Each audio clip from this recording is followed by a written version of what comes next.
So let's debate the debate and talk about other random news. I got some pretty funny memes that spawned out of the debate. I think I'm gonna start with those. And as always, you can join the stream. Just click the link to join. Let's go.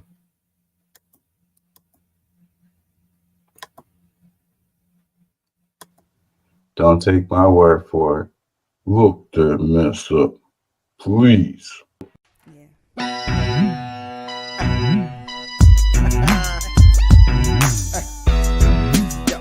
Yeah, you know what I'm saying? KCE, King Chaka. An educated and united public cannot be controlled. Get organized. Learn to be active.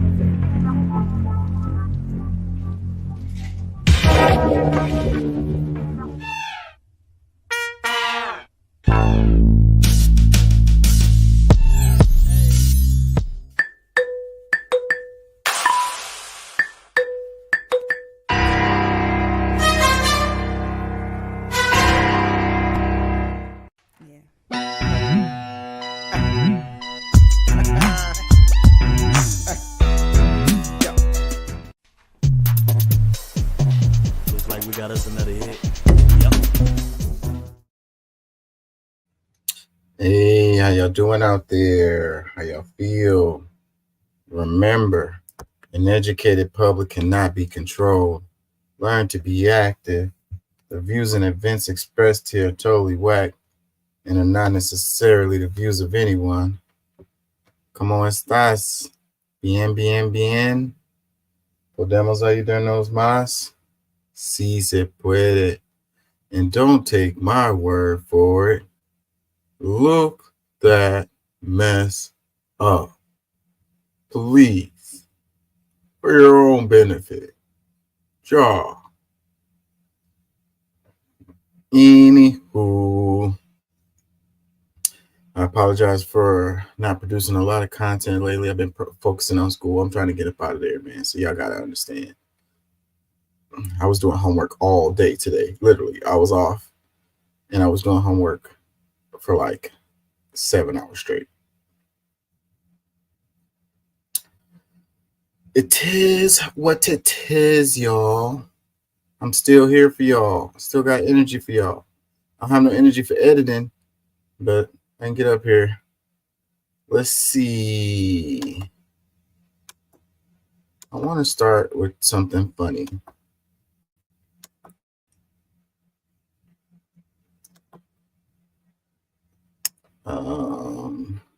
No copyright infringement intended. So in Springfield, they're eating the dogs. They're eating the cats. They're eating the pets of the people that live there. They're eating the dogs. They're eating the cats. They're eating the pets of the people that live there.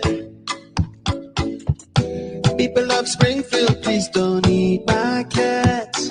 Why would you do that? Eat something else. People of Springfield, please don't eat my dog. Here's a catalog of other things to eat. They're eating the dogs. Whoa, whoa, whoa, whoa. They're eating the cats. Meow, meow, meow, meow. They're eating the pets of the people that live there. They're eating the dogs. Whoa, whoa, whoa, whoa. They're eating the cats. Meow, meow, meow, meow. They're eating the pets of the people that live there. They're eating the dogs.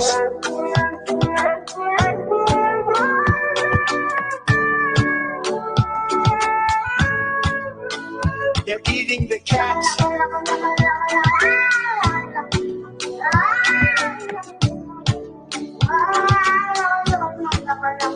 They're eating the dogs. Whoa, whoa, whoa, whoa. They're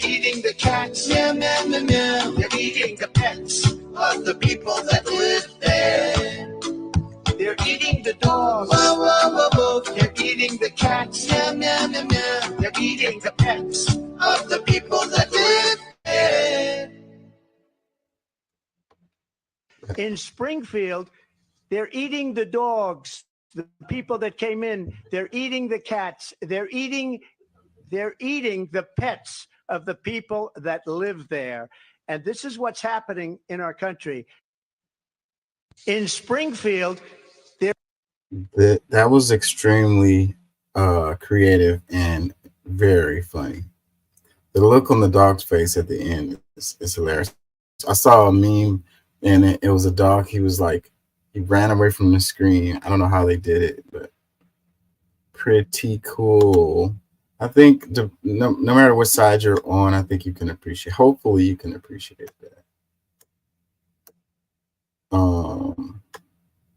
There's another one. Hold on, let me see if I can find it. I should have queued it up because I don't know where it is. Hold on, y'all. Give me a second. Yeah, man. So that's what's fun about the whole thing. Like, you know, I get to do the show a little while later after, instead of, I would have loved to have done the show like immediately after. I watched the whole thing. I had time and I was interested. And so I didn't watch it the whole thing in one sitting, but I had to take my daughter to school, my youngest, and she goes to school kind of far. So I got to listen to it while I was driving her to school and when I was driving back. So that gave me time to finish it. Because the night of, I watched a good amount of it, and then I had to go to bed because I had to get up in the morning early. So the next morning I finished it and rewatched some parts of it. You know, ain't gonna lie, you know, Trump looked old when he was on the debate with Biden. He looked sharp and vibrant and on point. And Trump was Biden was the one who looked old. But this time it was Trump who was looking old. Dang it, I cannot find it.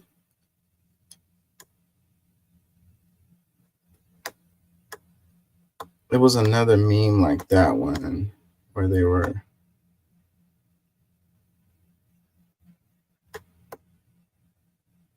Where they what was it? Oh, it was the guy, he was doing the voices. He did because the place was Springfield. So the guy did the voices of the Simpsons. And he used real quotes from the debate. Man, I hope I can find it.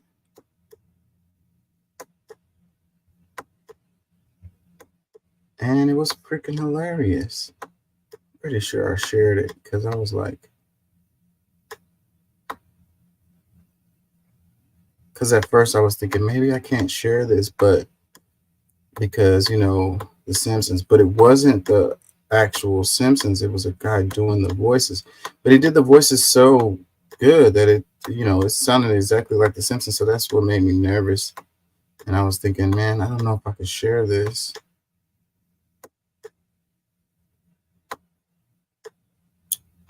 Hold on, it should be coming up. I must have passed it earlier. Come on. Y'all be patient with me. Hopefully I'll find this. If not, we're just going to move on. It's going to pop up because we're going to go through this stuff. At some point, it's going to pop up. NYPD commissioner. Man, I never liked that dude. The mayor of New York. I never liked him. I followed his campaign when he was running, and he did some shady stuff to win, and he won. And now his inner circle is getting in trouble for corruption. Dude's got to step down. Dang it. Where is it? Can I do a search for it? I wonder if it's on YouTube. I must have not shared it because I was on the fence about sharing it. I was like, I don't know if I could do this or not. I don't see it, so I must have not shared it. I'm gonna do a quick search.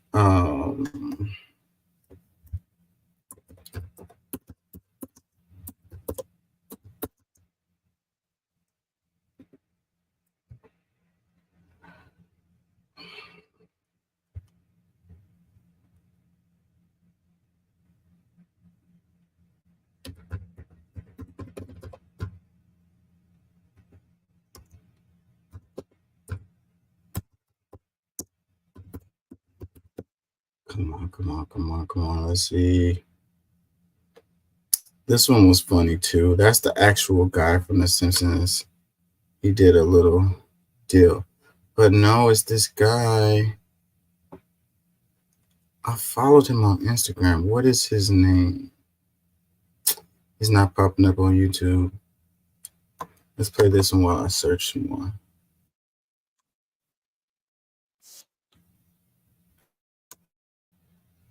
This is the actual guy who does a voice.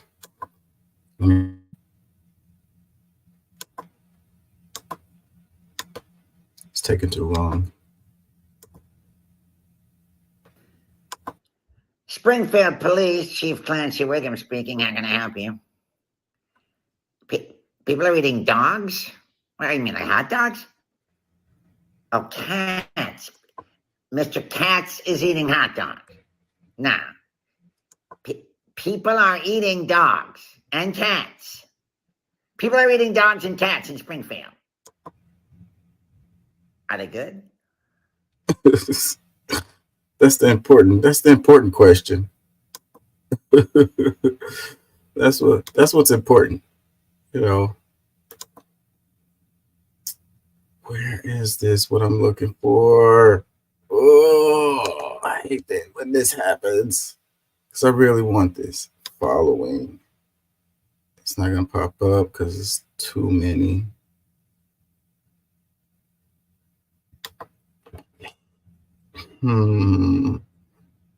Maybe I will play a video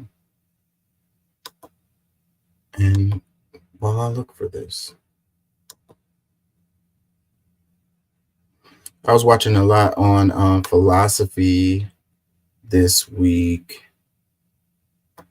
Let's do Democracy Now! Headlines for today.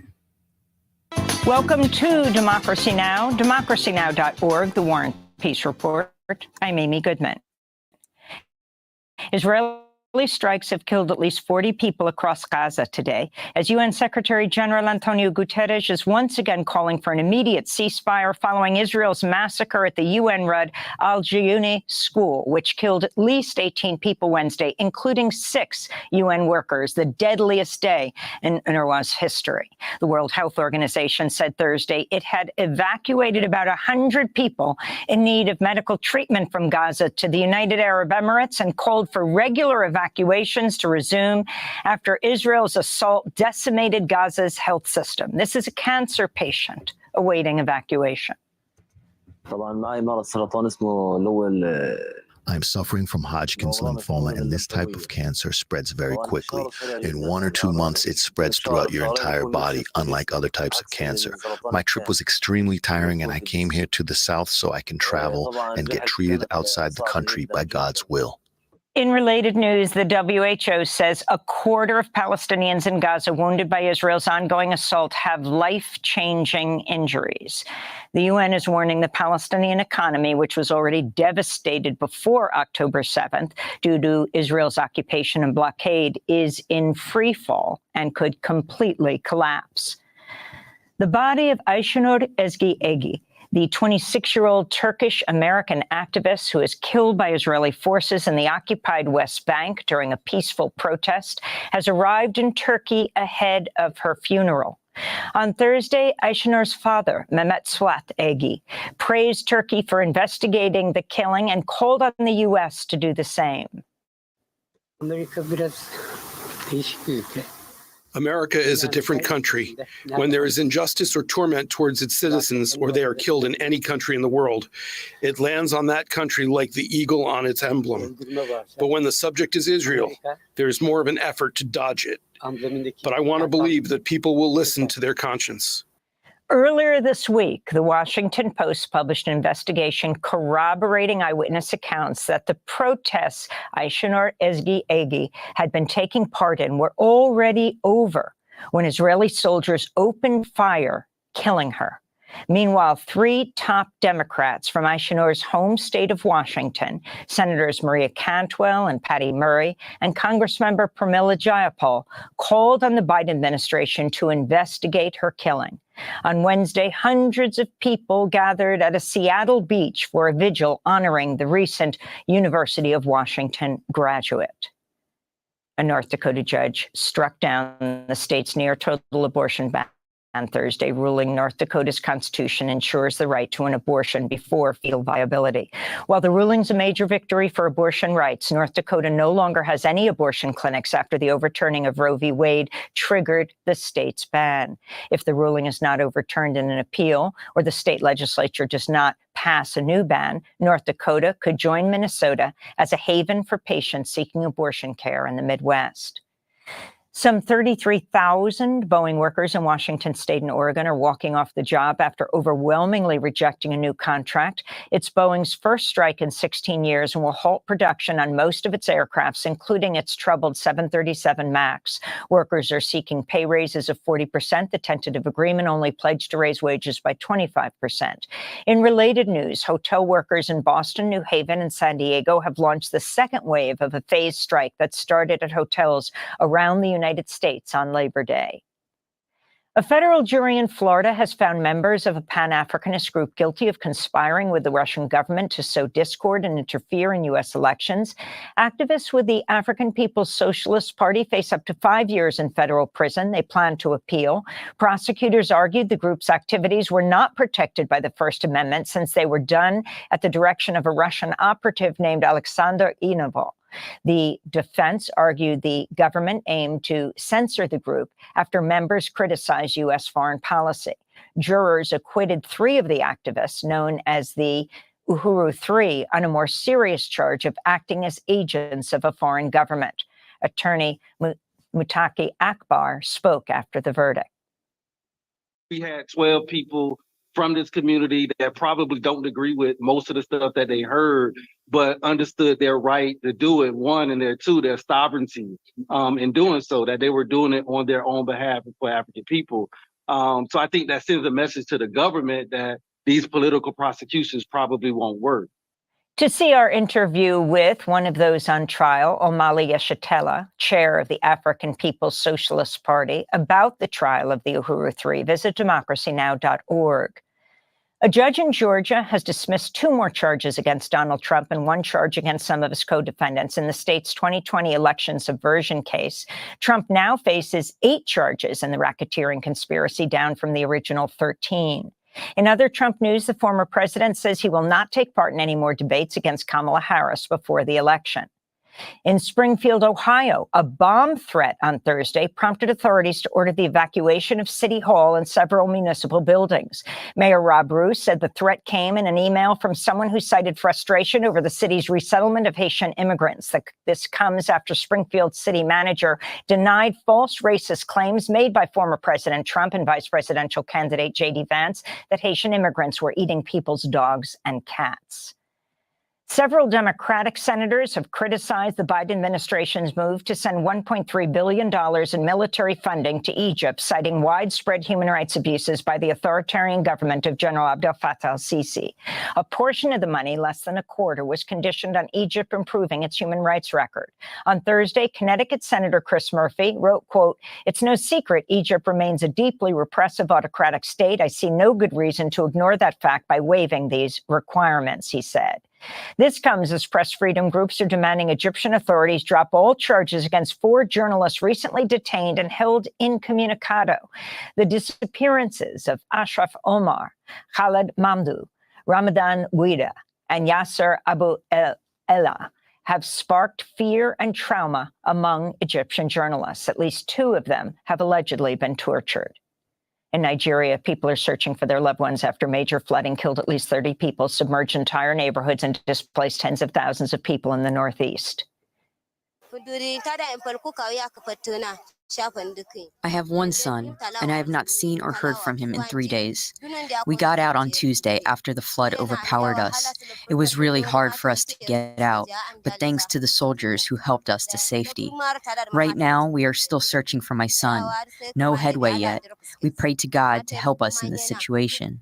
Democratic lawmakers Thursday unveiled the Polluters Pay Climate Fund Act that would force fossil fuel companies to pay into a fund that addresses the harm and damages they caused, unquote.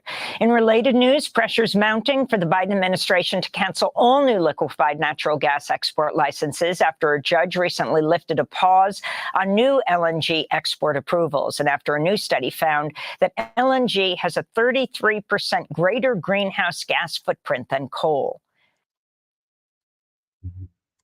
Is that LNG? I don't even know what they're talking about there. Yeah. I didn't get to comment on a lot of the stuff that they went over a lot of stuff in this. Let's read some comments. It says, hold on, am I sharing? It says, never again is already not real and is already being repeated in Gaza. Another comment, it says, may she rest in peace, our courageous and peace-loving Answer, taken too soon, like the civilians in Palestine, literally murdered by Israel and the IDF. Yeah, that story is so crazy. Biden came out talking about, yeah, it was a bullet. It reflected off the ground and hit her. And yeah, it was an unintentional. She got sniped. Like, she got hit in the forehead. Like, it was all the way intentional. Definitely a war crime. Let's read some more. It says, tired and saddened by the world, doing nothing to stop this Holocaust. Genocide's always wrong. Let's read some more. Netanyahu is no longer the sole problem. Its citizens are not only complacent, but are cheering on the massacre. This is Islamophobia at its best, at its peak.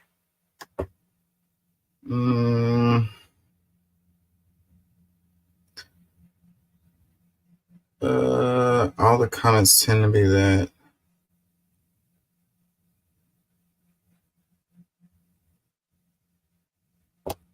Let's go to the thing I was looking for because I found it. Let's check it out.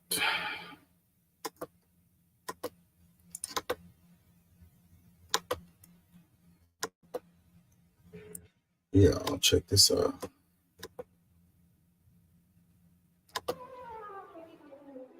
I have a concept of a plan.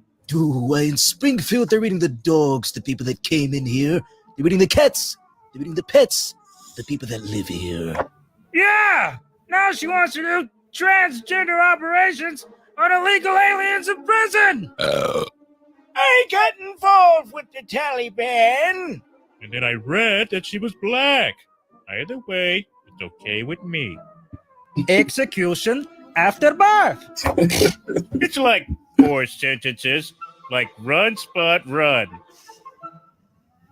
And I told Abdul, don't do it! Our country is going to hell. Thank you. I gotta play this again. He's like, and I told Abdul, don't do it. The old man voice works really well. Like I say, in the debate, Trump was looking old, man. He was looking really old in the debate next to Kamala Harris. Hold on, let's play it again.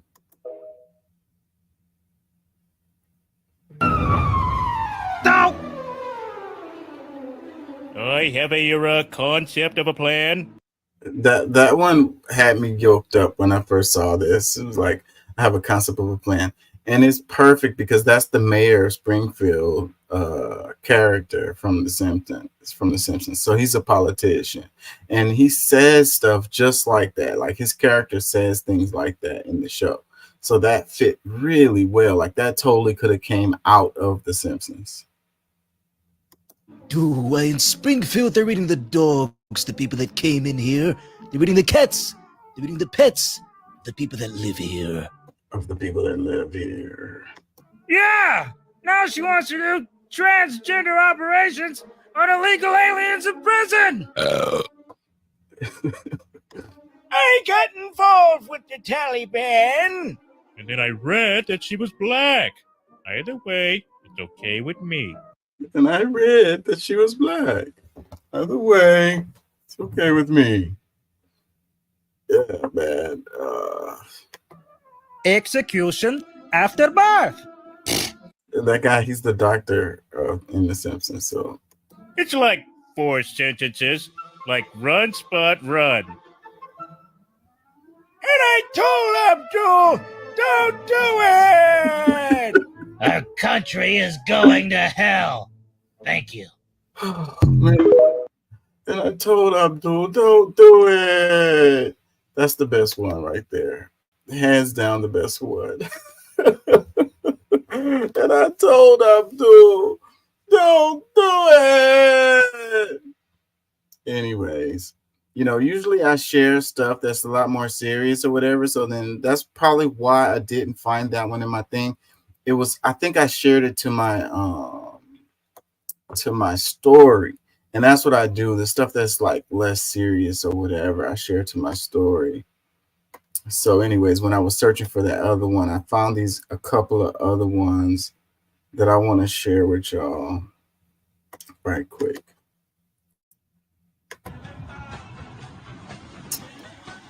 Dang. Who made the diabetes? I did, baby. Is it too sweet? Oh, no, it's just right. I don't know if I can share. It's got that song in the background. It might get me.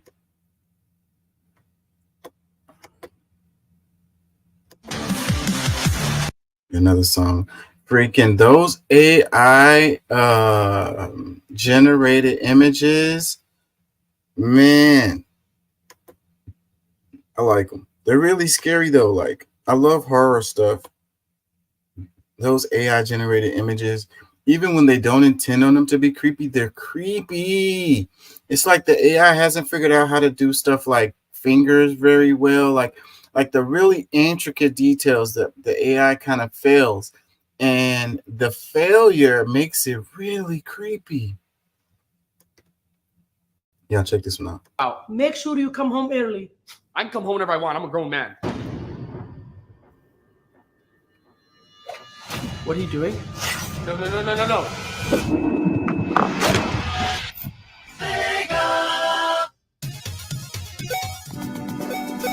Round 1, fight. Clean your room! You clean it! Do the dishes!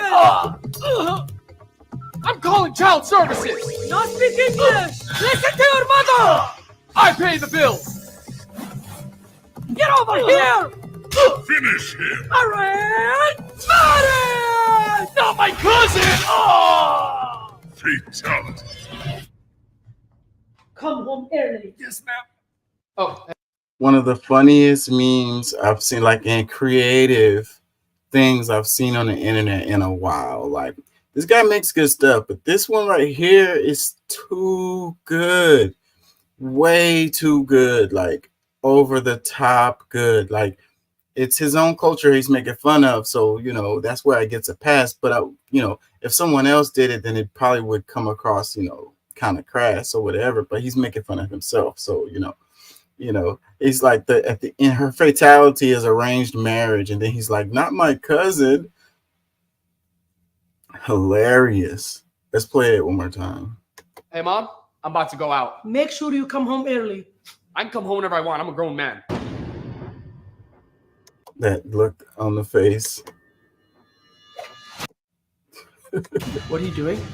No. She blows the cartridge. That's like a thing only us older folks know anything about. Like, those consoles, they would get dusty on the inside of them. It was like that for all of them. The Nintendo, Super Nintendo, any of the game consoles that took a cartridge like that, you would blow it before you put it in and it would work. Funny.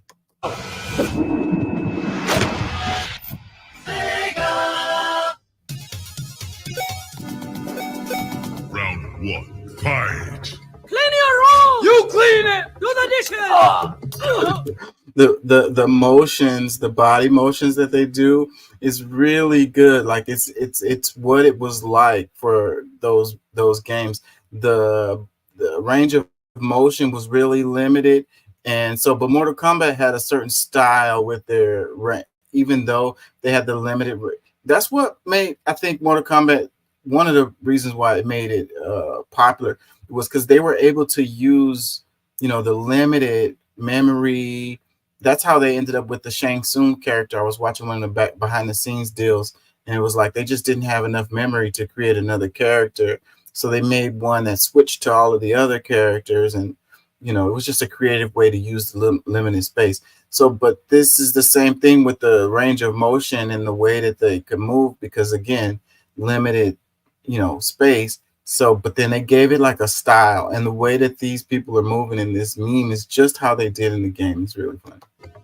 I'm calling child services. No speak English. No speak English. Listen to your mother. I pay the bills. Get over here. Finish him! Alright, Martin! Not my cousin! Oh! Fatality. Freaking hilarious. You know. It's like no matter how old you are, bro, you gotta listen to your mom. It's like, I pay the bills. Like, bring your butt home early, man. Like I said.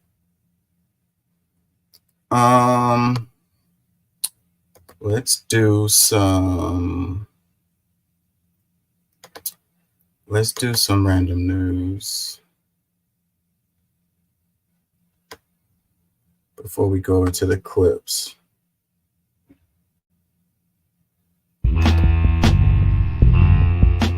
We learn better when we learn together. We learn better when we learn together. Okay. I'm not sharing this screen. I really shouldn't be sharing this screen.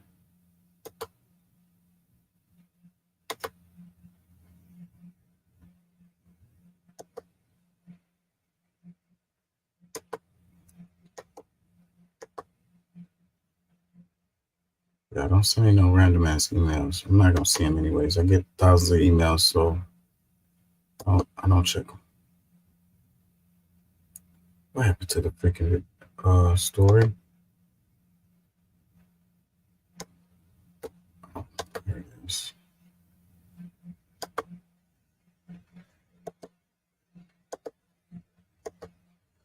Y'all.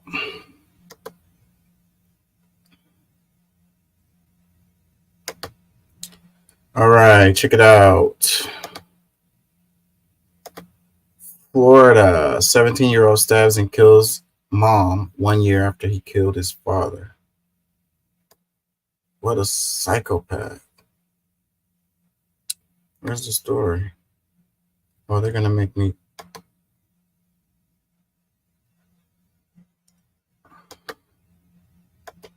It's too much clicking.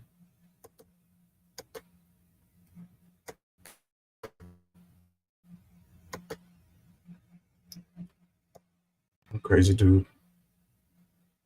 Florida 17-year-old stabs and kills mom 1 year after he killed his father. It says 17-year-old Colin Griffith brutally stabbed his mother to death in Florida, per NBC2. Griffin called 911, saying his mother, Catherine Griffin, was stabbed in the neck. Griffin said the wound came as a result of an altercation between himself and Catherine, occurring after she lunged at him with a knife and fell on top of it. By the time the police got to the scene of the crime, Catherine was already dead. When deputies asked Colin what had happened, Colin reportedly refused to cooperate. He instead demanded to speak to a lawyer. Investigators carefully analyzed the crime scene, discovering that what they uncovered didn't match what Colin told the 911 operator. So what? Did he get away with the murder of his dad? Is that the reason why he should have been already locked up? It says witnesses said they heard Colin and Catherine shouting at each other outside their home. Allegedly, they saw Colin grab his mother by her hair and pull her into the house as she pleaded for him to let go. A neighbor who lives across the street, Nancy K. Jones, spoke to WFLA about what she saw. He opens up the door and there's a few arguments. Don't know exactly what the words were because I was sitting on my front porch. Next thing I know, he grabs her and pulls her inside the house. She said to the outlet. He just grabbed her. Looked like he grabbed her by her hair. The medical examiner's office determined that the stab wound in Catherine's neck was inconsistent with an accidental injury. The year prior, Colin shot and killed his father on Valentine's Day during an altercation. Colin told police that his father had cornered him in a bedroom, so Colin picked up a gun and shot him, once in the chest and once in the head. Damn. Catherine paid $50,000 to get Colin out of jail. The charges against him regarding his father were dropped as self-defense couldn't be ruled out. Colin Griffin is a violent predator. He has now killed both his father and his mother, stated Polk County Sheriff Grady Judd. We will hold him accountable in Polk County. We will do everything we can to keep him separated from civil society. Colin is being charged with first-degree murder, kidnapping, and violation of a no-contact order. No contact order. So she had like a restraining order out on him already. Damn, crazy kids, man. I don't know, man. My kid is acting like that. Like, I don't know. I'm gonna call the police on you. So, yeah, I already told my kids that before. Like, you know, hey, if y'all do some crimes or something, don't tell me about it because I'm calling the police. Y'all not gonna get me caught up in some stuff. I really don't understand how you let your kids get that out of control. Like, I couldn't even imagine my kid, you know, I mean, I don't have any hair, so I guess the kid couldn't grab me by the hair, but any kind of situation like that, I really couldn't see it. I really could not see it happening. You know, I mean, maybe it's because I have daughters. I have a son too, but I couldn't see him doing anything either. Like he said, he's a nice kid anyways. Like I couldn't even imagine him doing anything like this. So it's like, I don't know, bro. Like, what kind of environment did you create, you know, for your kid to grow up and be this way, you know? I know that some people say that some people are just like Satan's child, or they're just born bad or whatever. Like, you know, I mean, maybe there's some truth to that. I don't know. Maybe like one, I would say if it is truth to it, then it's probably like 1 out of a million. Like, that's not a common thing that they're just born as a horrible person. I think that the environment is going to have a lot to do with it. And then it's like whatever behaviors they exhibited when they were really young and you didn't get a hold of that stuff, you didn't handle it, you know. If the kid needs some kind of therapy, I mean, I don't like drugs for kids or whatever, but I think in some cases it's probably very, very few. Very, very few. But in some cases, it's probably the right thing to do. And the same thing with like some kind of psychological, like they might need to be locked up, bro. Like if you realize that your kid is a danger to himself and others, or just others or whatever, then, you know, and they need to be locked up in a mental hospital or something, then that's what needs to, and I would say that those are very extreme circumstances, like last case scenario, like every other option has been exhausted, you know, and that'd be the only way I'd say to go that route. I think talking to your kids is huge, knowing where they are, you know, being open with them, letting them explore their curiosities, explore their, you know, what gets them going, what drives them, like determining those factors. You know, if killing people is what drives them, then that's a different story. But I think that that's not the case for most kids. I think that even though he killed his parents, I would still say that the parents are the ones who failed this kid. You know, every step of the way, they never, I mean, and I could be wrong, but no, every step of the way, they didn't, you know, redirect him. They didn't find what drives him. They didn't give him what he needed. You know, he obviously didn't get what he needed. His life, their lives are over and his is over too. So it's a failure all the way around, like ultimate failure. Very, very sad story right there. Crazy, crazy, crazy.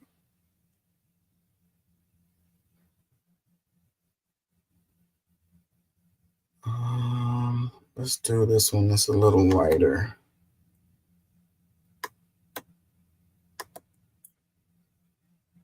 They make me click 3 freaking times. Well, at least it's not behind the paywall, right? I guess I should be thankful for that.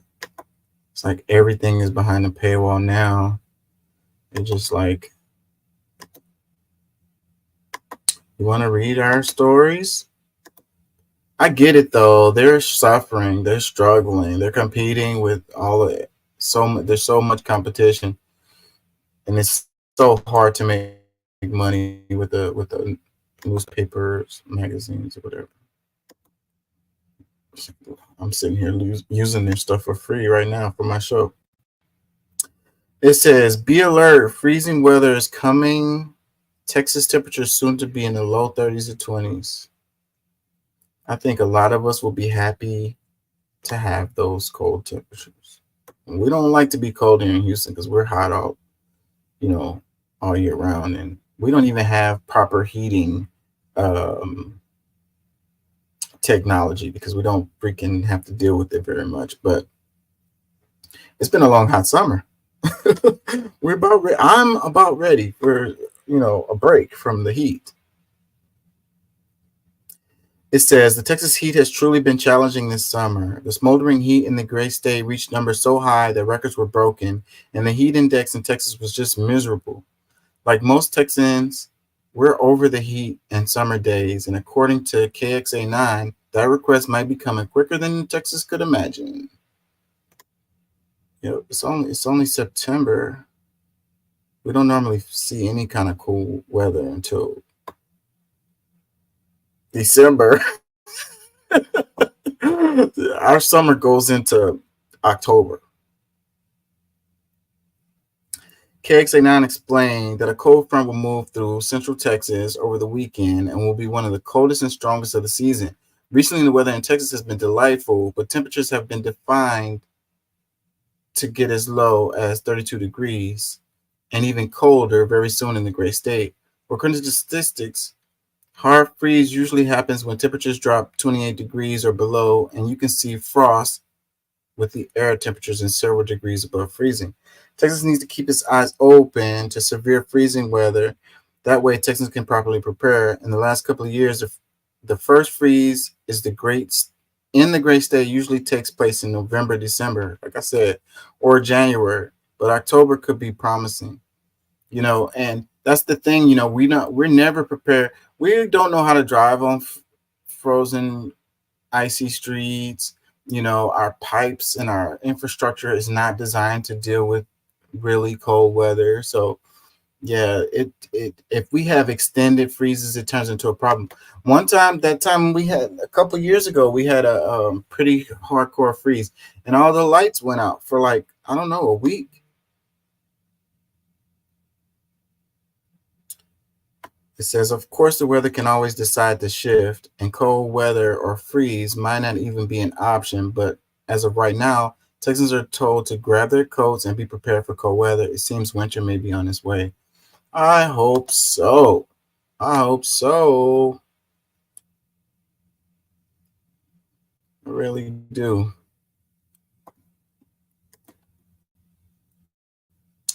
I hope so. Let me see. Let's do a couple of more stories, and then we're going to get back to the clips.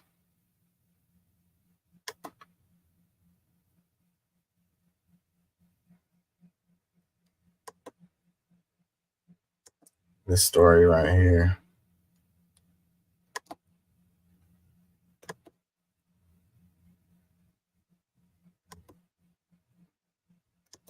Bing, bing, bing.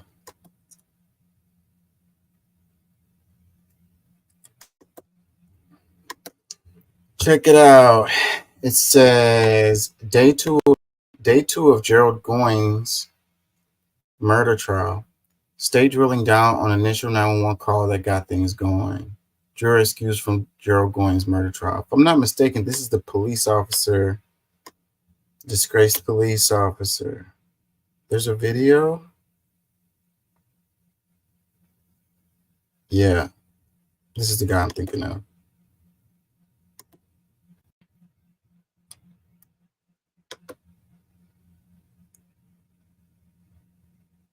Involving a former Houston police narcotics. Harris County District Attorney Kim Ogg showed up to the trial involving a former Houston police narcotics officer.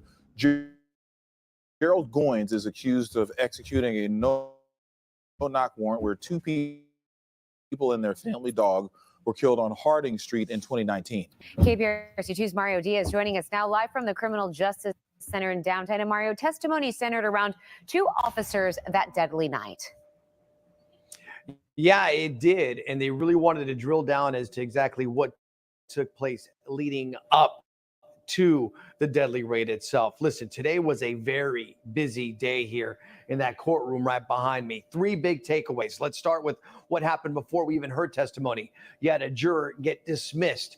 A juror came before the judge today, indicated that she could not be impartial because she remembered this case, but it only dawned upon her that the case was Gerald Goins when she started hearing the testimony yesterday.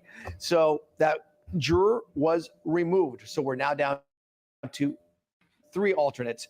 The other big takeaway of this day was Kim Ogg. She showed up into the courtroom around 2 o'clock. She was listening to testimony for roughly 6 minutes, and then she left. You have to keep in mind, this is a very highly publicized case in which she held several news conferences highlighting exactly what took place on Harding Street and what her office was looking to do in terms of bringing charges. And the last big highlight of the day was the dramatics that we saw over the course of the last 90 minutes. And that had to do with the playing of a body cam video of the deadly raid. We actually see officers stacked up on the door of 7815 Harding Street. You hear some gunshots thereafter, and the officer, who was a patrol officer, that's why they got the body cam, huddle up behind a vehicle and take cover. Very dramatic video. The jurors were riveted by it. The judge, Veronica Nelson, she was laser focused on it. And Gerald Goins, he too was looking off to the side, watching that video carefully. Court is adjourned until 9:45 tomorrow morning at the start. Another video, 46 minutes long, is expected to play. That's the very latest. Live in downtown Houston, Mario Diaz, KPRC2 News. Yeah, this story right here keeps popping up, and I think it's something to focus on because, people, they say, it's not about race. It's not about race. But wait a minute, though. This guy, he's a black guy. He killed white people and their dog. Damn. And, he's a police officer and he's getting charged and he's on trial and it's looking like he might just catch this case. Just recently, they, what is the one? Say her name, Breonna Taylor. They said that the police in that one can't be held accountable. They said that it was the boyfriend's actions that led to, the police shooting Breonna. So those police can't be held accountable. And those are white cops who killed a black person. And if you look at the details of those 2 cases side by side, because I did it, the details are like very, very, very, very, very similar. It had to do with a no-knock warrant. Both cases had to do with a no-knock warrant. Both cases had to do with falsifying evidence, fraudulently acquiring the warrant for the no-knock warrant. Both cases had to do with the people thinking someone was breaking into their home or whatever, and they pulled out weapons and fired. And so these people, in both cases, legally had the right to have their weapons in their home. And in both cases, they shot and the police returned fire. In both cases, police officers were struck. In both cases, the victims were killed by the police. I mean, there's more similarities to them too. I'm losing them right now. But the difference is the skin tone of the victims and the skin tone of the police officer who did it. And it's resulting in a totally different outcome. And it's very, very sad that, our judicial system, what do they say? It's supposed to be blind justice or whatever, balanced scales, if you will. I had all of the clips related to this story a week or so ago when the first trial started, and the story about them letting go the officers for the Breonna case, but I didn't do a show that week because I was too busy. And I'm sure the clips are way too far in the back underneath a bunch of stuff for me to find it right now. If I tried to look for it, it's going to take forever, so I'm not going to do it. This guy, the black guy, he should be held accountable. But so should those others.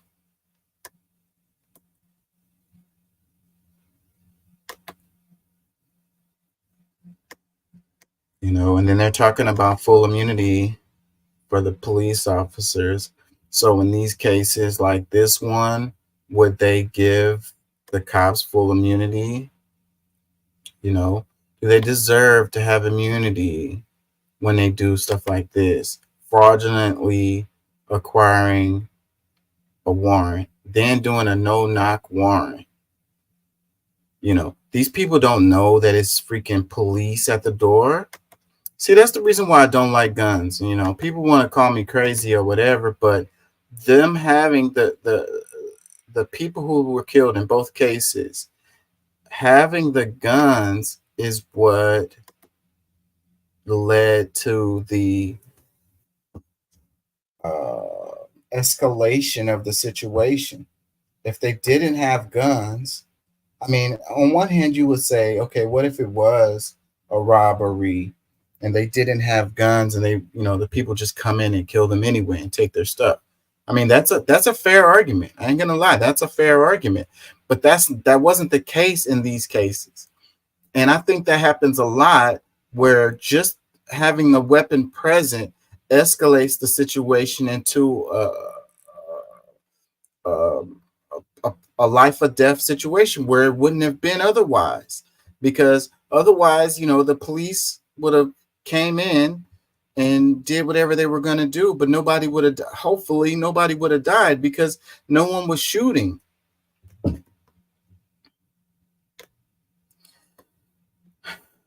Let's do this one. It says, Miss Switzerland finally strangled to death, then pureed in a blender by her husband. Ooh. Patrick Riley, New York Post. It says, warning, disturbing content.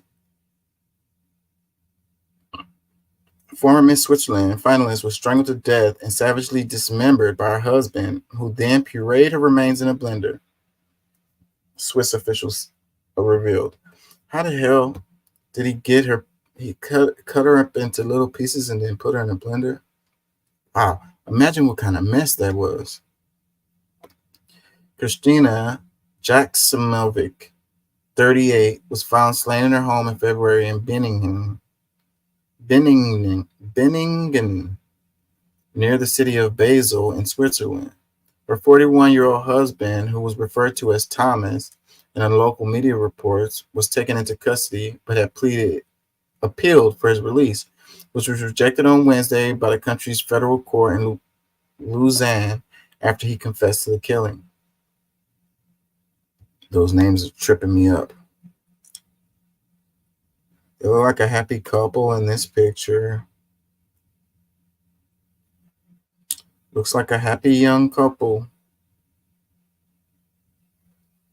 It's always the ones closest to you, man. Dude had to be crazy to go that far. Like, stuff happens. I mean, I don't know, but going as far as to, wow. It says the ruling, which brought horrific new details about the murder to light, said the ongoing investigation has revealed concrete indication of mental illness in this case, according to Swiss outlet BS Basel. He had to be crazy. Like, that's easy. I'm no psychiatrist or psychologist. I don't have a PhD in psychology, but I can tell you this dude's off his rocker for sure. It says 17-year-old stabs mother. Oh, that's a different one. It says Jackson, I can't pronounce these names. Jacksomovic's butchered body was discovered on the night of February 13th.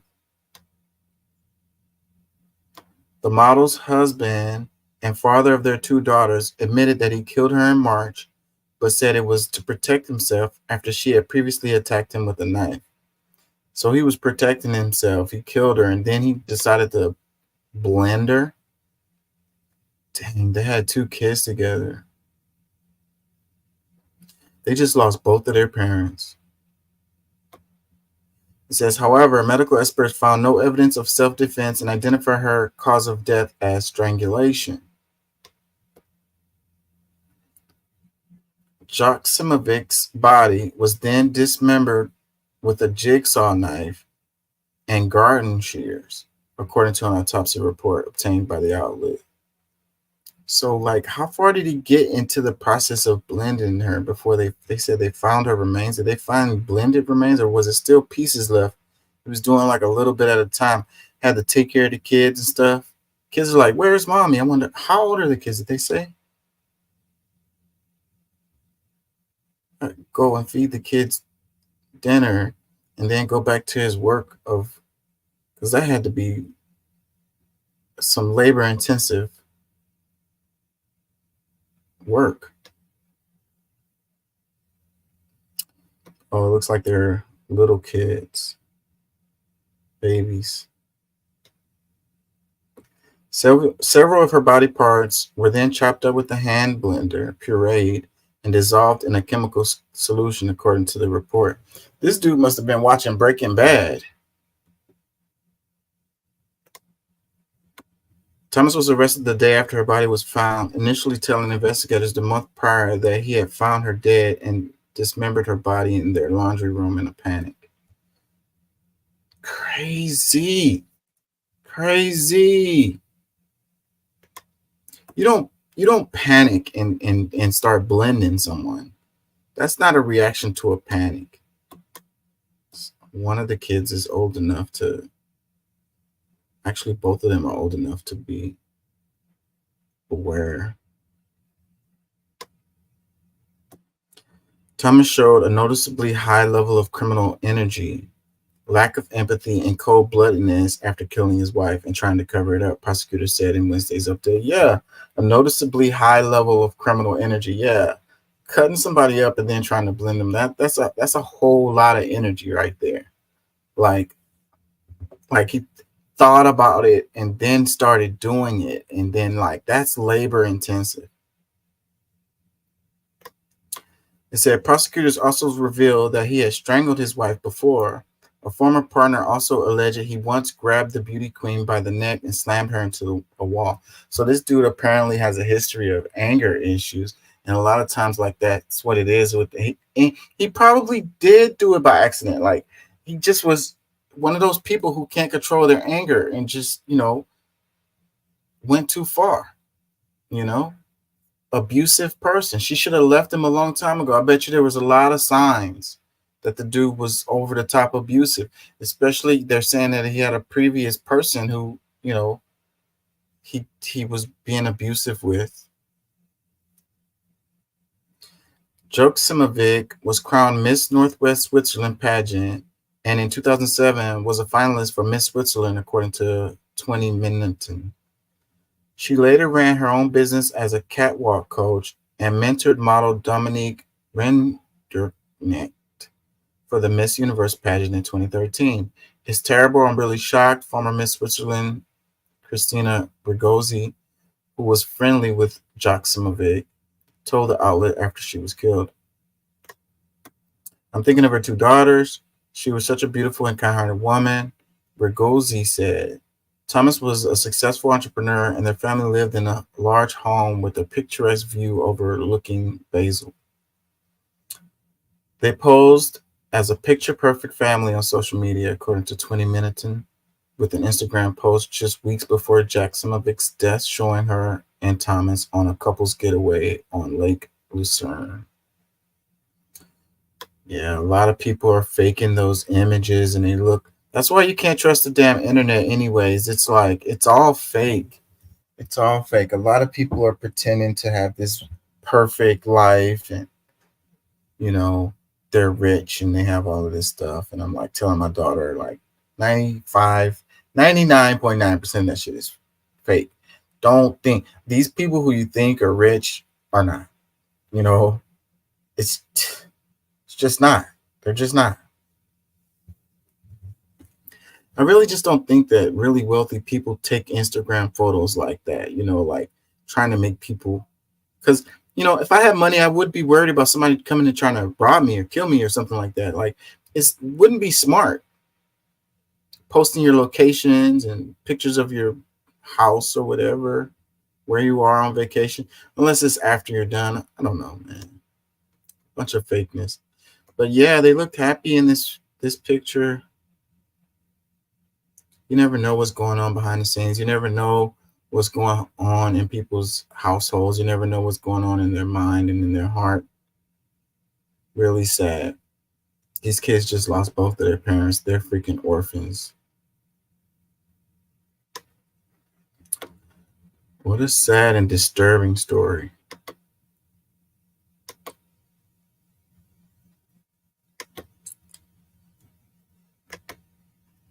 What do y'all think?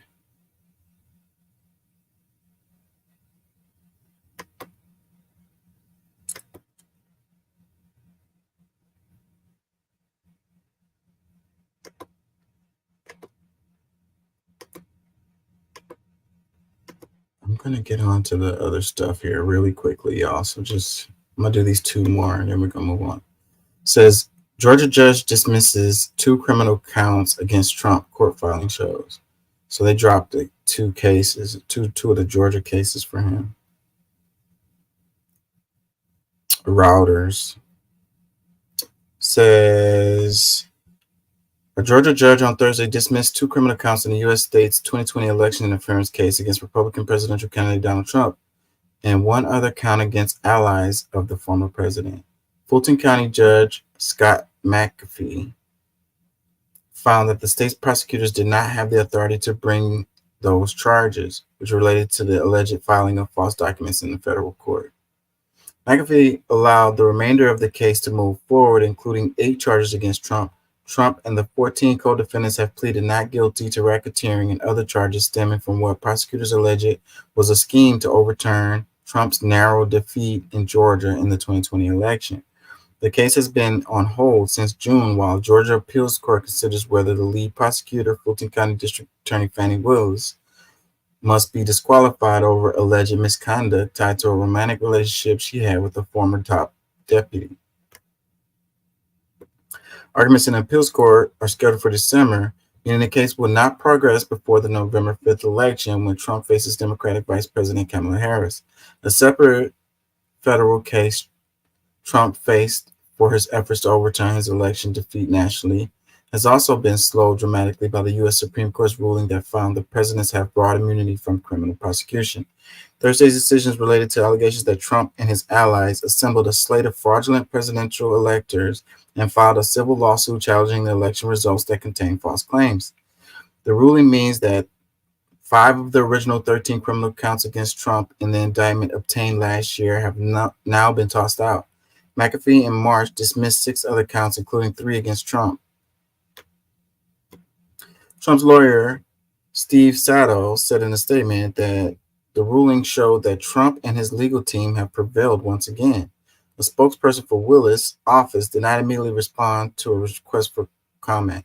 In a separate decision on Thursday, McAfee upheld the primary charge in the case, racketeering, which has been brought against all the defendants. So it's not over. But, them pushing it to pass the election is like really kind of giving him an opportunity for a pass, because if he wins the election, all of this stuff's going to go away.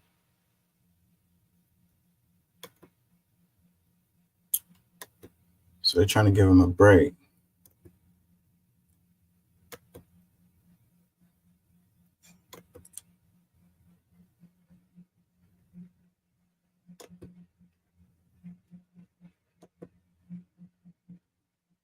You give the president full immunity.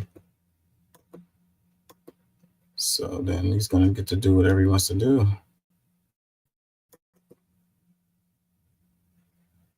People asking me for money. Don't they know I'm poor? Federal Appeals Court denies Trump's request to delay sentencing in hush money case.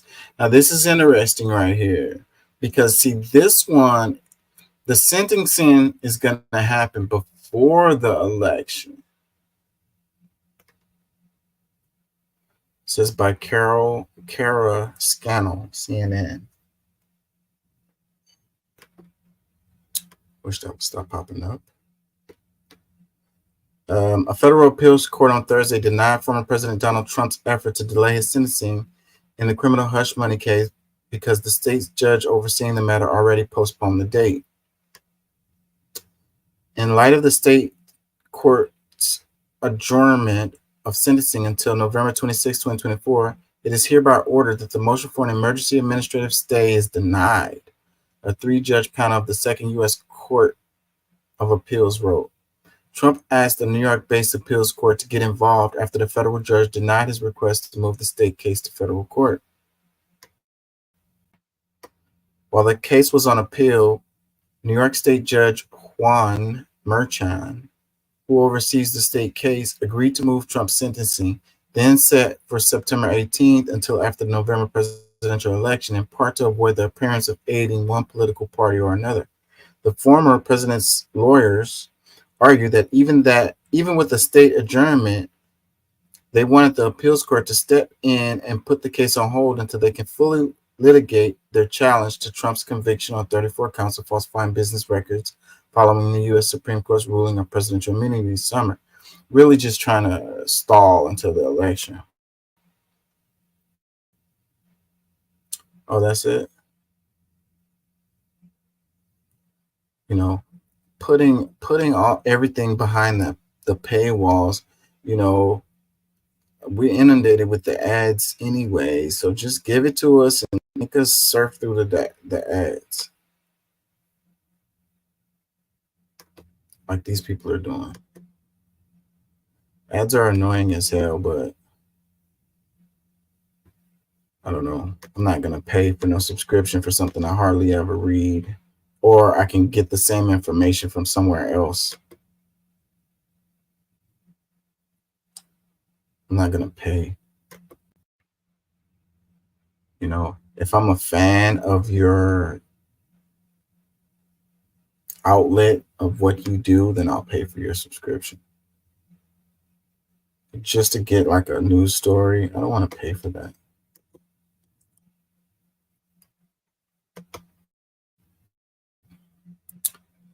Check this out. It says researchers studied 1 million births at 68 hospitals and found that Black women are 25% more likely to get unnecessary C-sections to make the hospitals more money.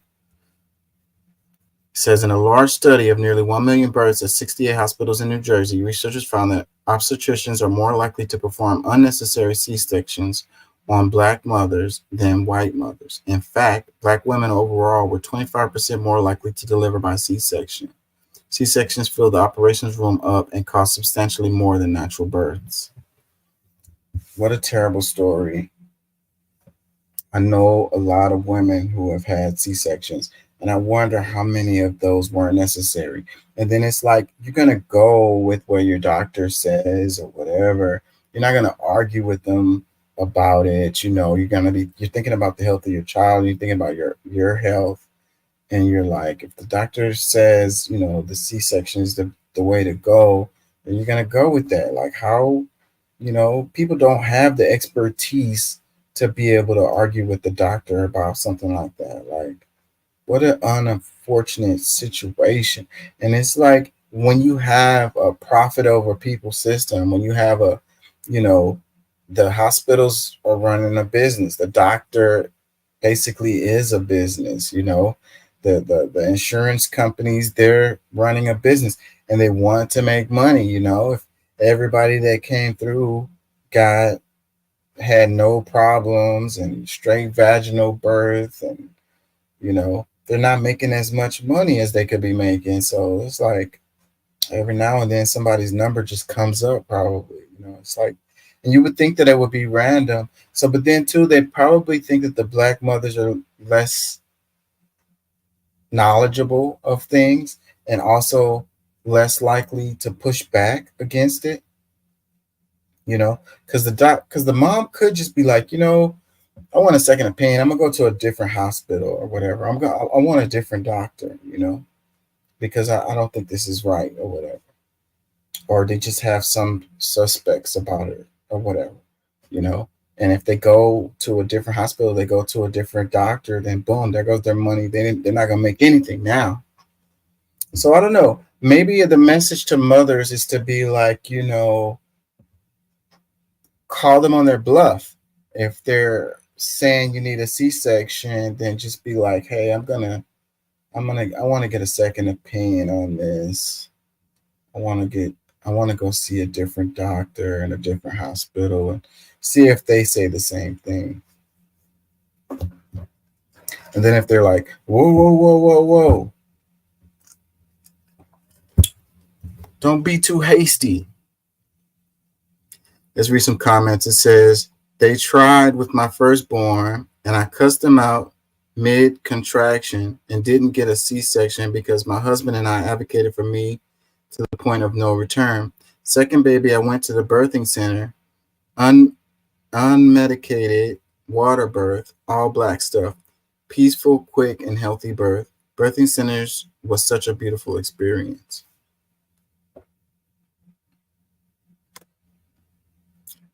It says medical field is 90% about money, 10% your health. Everything is business, even your health. Another comment says economic racism, medical racism, etc., etc. Another one, it says, I'm definitely a victim of this. One of the many reasons I became a nurse to advocate for my people. Another comment, facts, they tried to force me. I denied it and pushed all 4 out naturally. Another comment, medical racism is a real thing that Black women and many Black families face.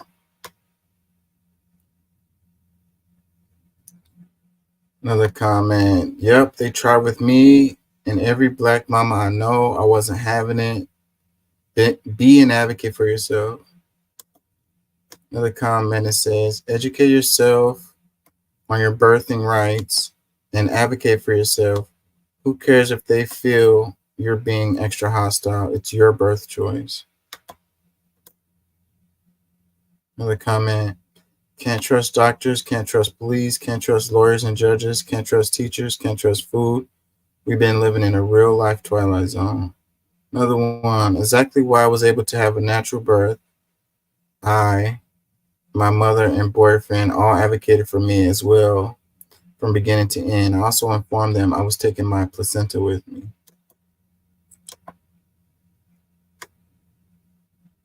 Another comment. So my question is, with this, is how exactly do they get you to get a C-section if you don't need one? Do they lie and say something is wrong with the baby?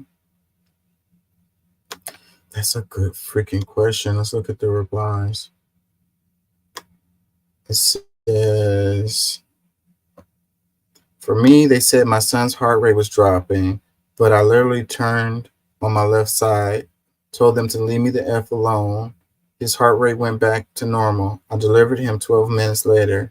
You really have to advocate for yourself. Another one. That's a big, sad lie, and unfortunately, they know patients don't know any better. The only reason to say no to a VBAC is if the way you were cut in a way that would cause uterine rupture or your uterus is too thin. I fought like hell for my VBAC, and I got it in 3 pushes. Another one. Yeah, they say their heart rate is dropping too much.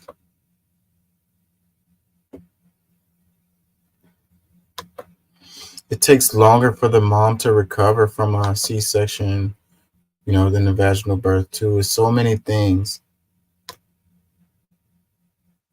They don't care about your health. Just want to make some money. I mentioned this earlier. It says, NYC police commissioner resigns as FBI expands mayoral corruption investigation. So, New York City Police Commissioner Edward Caban resigned Thursday at the request of Mayor Eric Adams. Caban's resignation came just days after federal agents searched his home and seized his cell phone. Agents also raided the homes of top mayoral advisor, 2 deputy mayors, and the New York City school chancellor. It's one of 4 separate corruption investigations by federal prosecutors targeting Adams' inner circle. I can't help but to think that they're coming for the mayor. Freaking something similar like this happened in Houston with our police chief here. And, all of the people that were close to him resigned. And then a little while later, he resigned. He retired. He retired early. So I really would not be surprised. The mayor of New York is pretty damn powerful. So, you have to be careful when you're going after, powerful people. So you have to dot your I's and cross your T's, or they're going to slip out of you, out of your grip.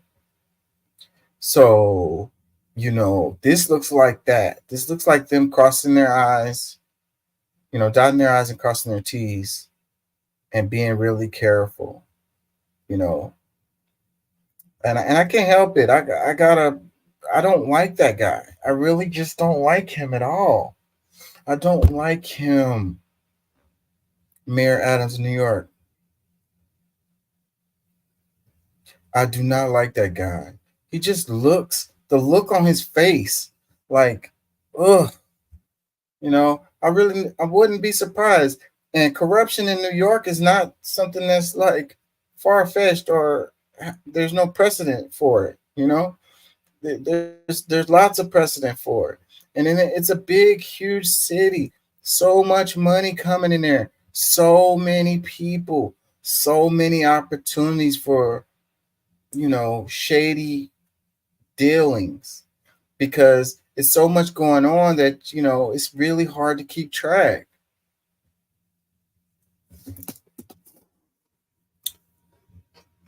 Comments, it says corruption in NYPD, you don't say. Another one, is this about the turkey stuff or a separate investigation? I don't know what they're talking about there. Says his brother was extorting hardworking people. Another one, what the hell is going on in NYC?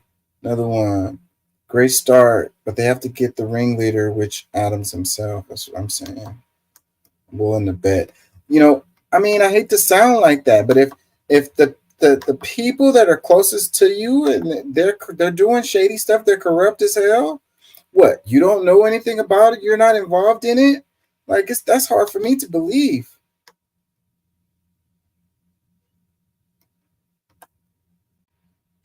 Another comment. One-term Mayor Adams deserves to be behind bars with this guy. Lock him up. Another one. Get all of them. Another one. Cops are mostly Republicans, remember. Another one. Eric, they're on to us. Jump ship. No, he was like, you gotta resign, bro. You gotta get out of here. You bringing too much heat.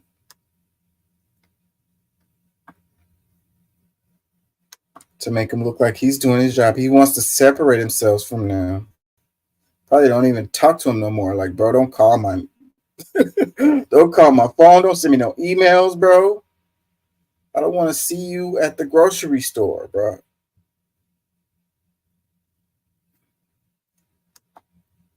It's too late now. The feds is involved and they doing investigations, nigga. They already got evidence. They already got all those emails and phone calls and texts. Trust and believe it.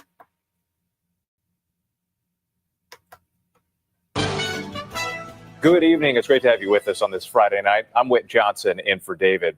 We begin tonight with the race for the White House and an American city suddenly thrust into a political firestorm. Officials in Springfield, Ohio, blaming unfounded rumors and baseless allegations about Haitian immigrants for multiple threats in the city. Former President Donald Trump holding a news conference today, doubling down on the false claims he made during the ABC News presidential debate about Haitian immigrants. Trump suggesting deporting them to Venezuela. The mayor of Springfield linking the allegations to 2 days of threats against the city that forced the evacuation of 2 elementary schools today. The mayor and Republican governor of Ohio both refuting the claims. And tonight, Vice President Kamala Harris in Pennsylvania and what she said when asked about how she's different from Joe Biden. ABC's senior national correspondent Terry Moran leads us off. In Springfield, Ohio today, school children were evacuated from their classrooms again. The FBI and local law enforcement investigating bomb threats against elementary schools, the town hall, and even city officials who say enough is enough. But former President Donald Trump, campaigning on the West Coast, doubled down today, claiming again that Haitian immigrants have ruined the small Midwestern city. And he said that if he's reelected, he'll start his mass deportation plan there. They've destroyed the place. And people don't like to talk about it because even the town doesn't like to talk about it because it sounds so bad for the town. Trump thrust Springfield into the national spotlight at Tuesday's debate, making this false claim that Haitian immigrants are eating pets. In Springfield, they're eating the dogs, the people that came in. They're eating the cats. They're eating the pets of the people that live there. The mayor of Springfield, Ohio, the police chief, the Republican governor of Ohio have all debunked this story about people eating pets. And now there are bomb threats at schools and kids being evacuated. Why do you still spread this false story? The real threat is what's happening at our border. The mayor acknowledges that this city of 58,000 is under strain. More than 10,000 Haitian immigrants have arrived in the past 3 years.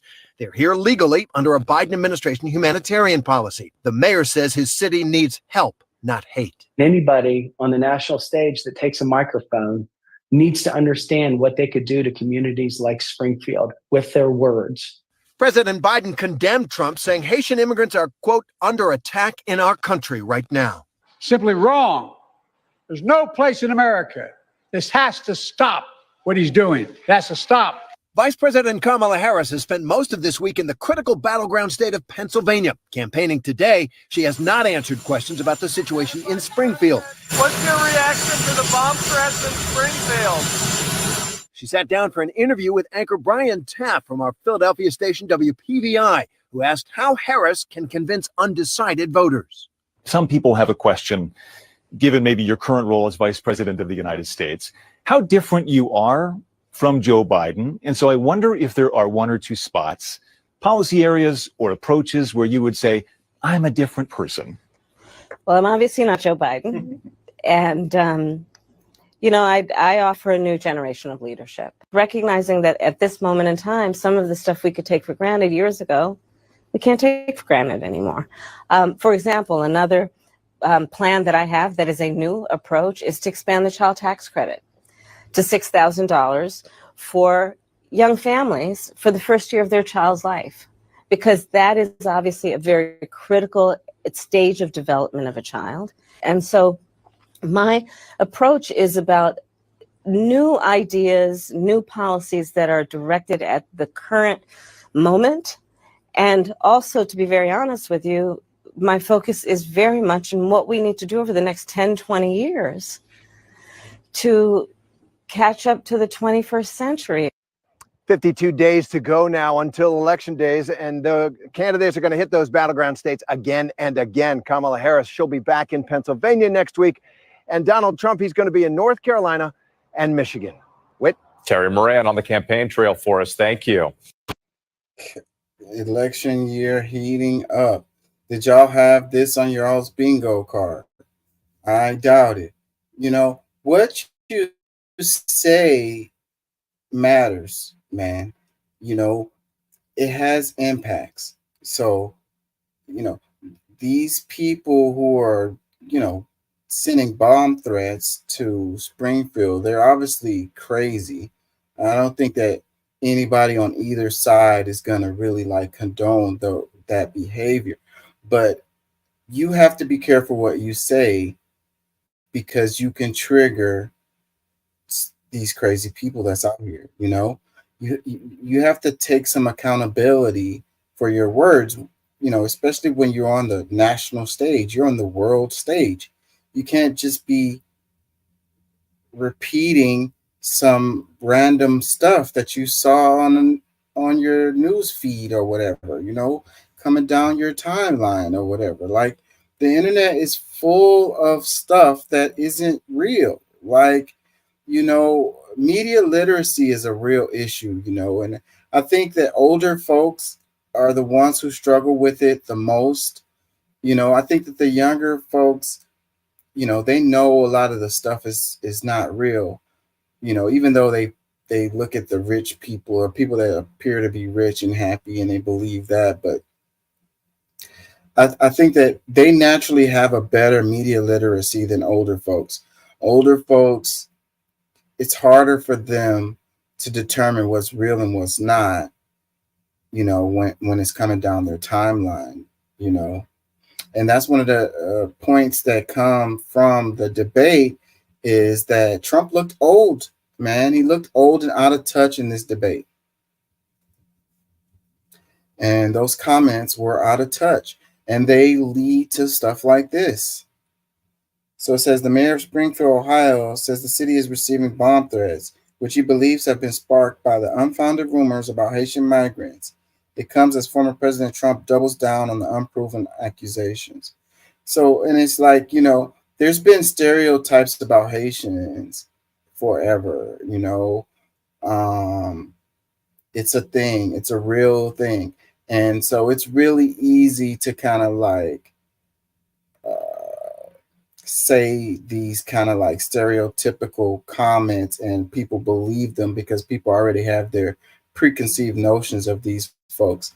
And, you know, the thing about that stuff is that's really crazy to me is that, like, you know, you look around yourself, you look around your neighborhood, you look around your family and friends or whatever, and it's like, or if you have that crazy cousin, or you have that crazy uncle, or that crazy coworker or whatever who does weird things or whatever.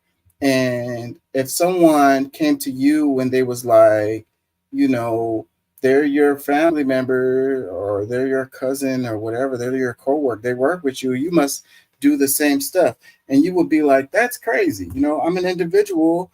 I don't do the same stuff as the rest of my family or coworkers or the people that live in my neighborhood. Like, we don't do all the same stuff. But then when it's a stereotype, something triggers in your brain that there's a disconnect there where you can lump a group of people all in the same boat and say that they are all doing this thing. Like, that's crazy to me that you allow your brain to disconnect in that way. Because if the tables were turned, you would say it's ridiculous. It's ridiculous. Even if it's my brother or my sister or my mom, like, no, I don't do the same stuff as them. It's not fair for you to put me in the same boat with them. So then you do it with a whole ass ethnic group, like a whole region, like a whole country of folks. They all doing the same stuff. Like, come on, man. Comments. It says false claims. It's all over YouTube. Just type police body cam lady eating cat. Another comment. Oh, sorry. It says there goes Diaper Don, turning everything he touches into trash. Yeah. It's not a real story. you know. And let's say the story was real. Can you say, as a result of that story, that all of the Haitians that came to Springfield are eating people's pets? Would that be a logical conclusion to come to? Comments. It says ABC can be trusted to report the true facts. Another one. And you want 4 years of this? Hell no. Harris 2024. Another one. More lies from ABC News. Another comment. Just stop ABC with your lies and hammering on Trump. Another one. Stop with the nonsense. Trump 2024. Another one. When will he stop? He is dangerous and doesn't care what impact his words have. He'll do or say anything to get the power back. Another one. He had a plan, but the dog ate it. Then someone ate the dog, and now it's just a concept of a plan. Like, I can't even laugh at that. Another comment. ABC News doing what they can do to get Kamala elected. Another one. Arrest Trump for inciting violence. Another one. He thrives on this. We have to end this. Vote blue. Another one. Okay, Ohio, please take note. Trump sicked his violent MAGA on you. So think about that when you vote. Another one. And this is the spin, folks. Bomb threats because of Trump mentioning what really happened. Did the bomb threats actually happen? You know? Like, you calling it a spin. Did the bomb threats actually happen? Or are they making that story up? Okay, so we come to the conclusion that the bomb threats actually happened. So then were they as a result of what Trump said? Another comment. We have seen the videos of people eating cats. There, the police was called and they took the video of it. Fact check this. Is your people's fault for not reporting the truth. Bias. I don't know, man. I don't know how we can move forward as a community if we can't even agree on what the basic facts are.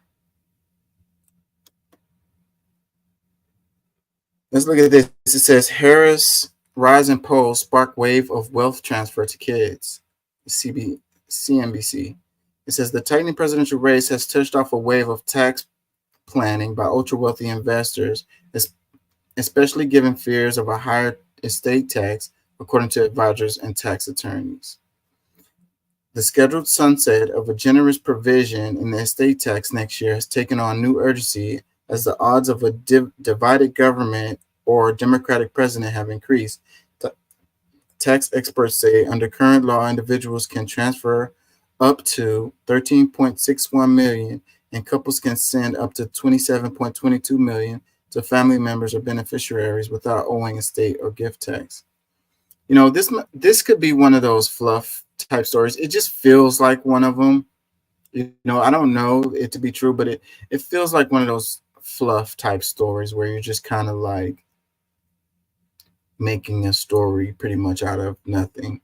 You know, I don't know. Maybe if I had some really rich friends, I could ask them if they're actually doing this, but it sounds like a fluff piece to me. Comments. It says, why do people want to vote for a communist? Is that it? Another one. This woman will destroy our country. It says, nice propaganda. Another one. Trump dotes running to the comments to defend their favorite billionaire. Another one. What rising polls? Lefty CNBC lying again. Another one. Great. Anyway, what's for dinner? Another one. So all her donors. Another one. I can't wait till Kamala wins and Trump start crying again. Another one. Dead people already voting. You might as well tax them from the grave too. Like, that's another thing that's not happening, bro. Like they can track this stuff, man. You know, the type of voter fraud that people talk about, like, almost never happens. And when it does happen, people go to jail. People get caught for it. You know, the way the system is rigged is money in the politics. It's the way they draw up the districts, the gerrymandering, you know. both sides do that stuff, and that stuff is shady or whatever. But like somebody voting twice or using mail-in ballots to I don't know, send in fake votes and using dead people to vote and stuff, like that kind of stuff doesn't really happen, bro. Like if it does, they get caught. Those numbers aren't good enough to have any impact on an election. Another comment says inheritance tax on top of the taxes the deceased has already paid is a major overreach and unethical. I completely disagree with that, because what happens is these people use the tax loopholes and they don't pay any taxes on their income because they don't have any income, quote unquote, you know. So they use loans and they borrow against their money, and so they don't ever touch their money. So then they end up not paying taxes like their whole life. And so that money didn't get taxed, and it doesn't get taxed until what do they call it? An exchange happens or withdrawal or whatever. That's the only time that they can get them. So once this an inheritance, then that's the money changing hands or moving from an account to another. And then boom, that's when they can finally tax these people. I really don't understand how people defend them when, you know, we get taxed. The regular folks like me and you, we get taxed all the time. You know, we pay taxes all the time. And these people don't pay any taxes, and you guys are defending them. Like, I don't really understand that. Like, it's fair to you for them to pay zero taxes and for us to pay a bunch of taxes. That's fair? Like, what was the guy? What's his name? I can't think of his name right now. A really rich guy, and he said his secretary pays more taxes than he does. Like, and he's like a billionaire. Like, that's fair? That's fair to y'all?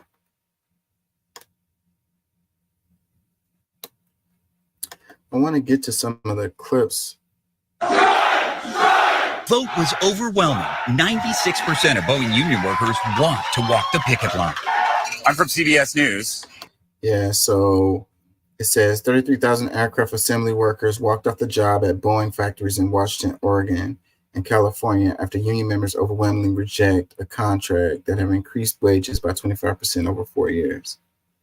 So yeah, Boeing workers are striking. We're gonna see how that affects like air traffic or whatever. I mean, I guess it won't affect air traffic, but maybe it'll affect those parts coming in for repairs. I don't know. The news isn't covering the Brazil fires. I wanted to cover some of that. Is this right here?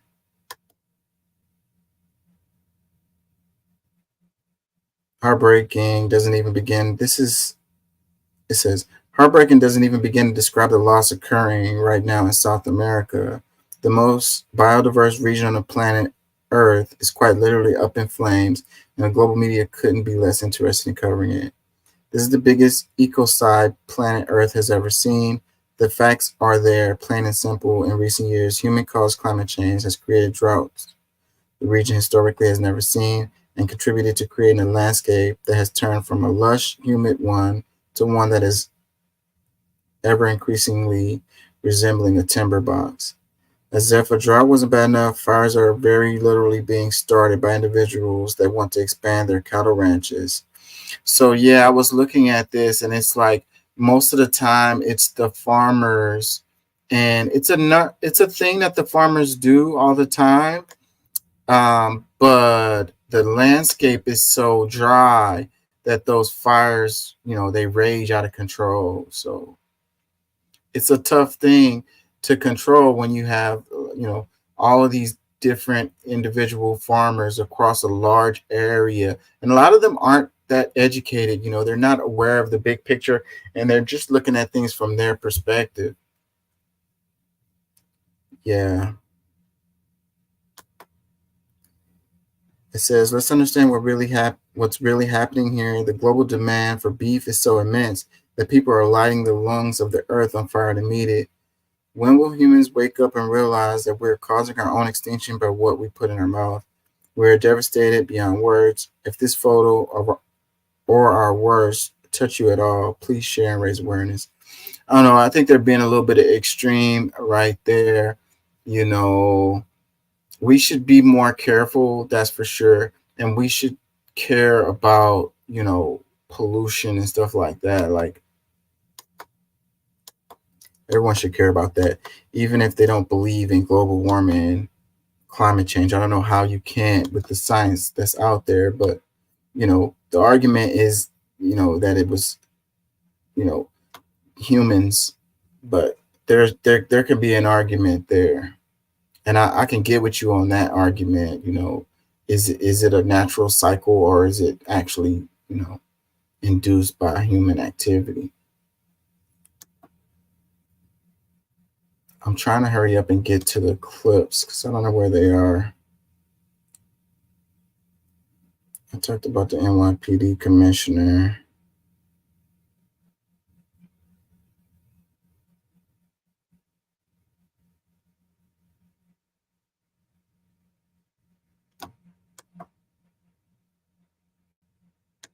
So Kamala's doing her closing statement thing. I just like to emphasize and bring to everyone's attention that just like everything, every event that happens in America, whether it's the Super Bowl or the Oscars, Israel is currently using this cover to bomb the shit out of Lebanon and Gaza. So Kamala's doing her closing statement thing. I'm looking for the clips because I got some fact-checking clips. Are they before this? Hold on.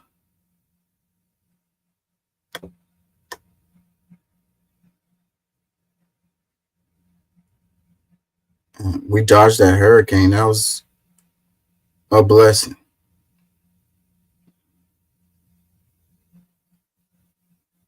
Police brutality. This dude came in there and talked about, this is my home. Like, what? I might play that clip. It says, attacks and issues, how the Harris-Trump debate played out.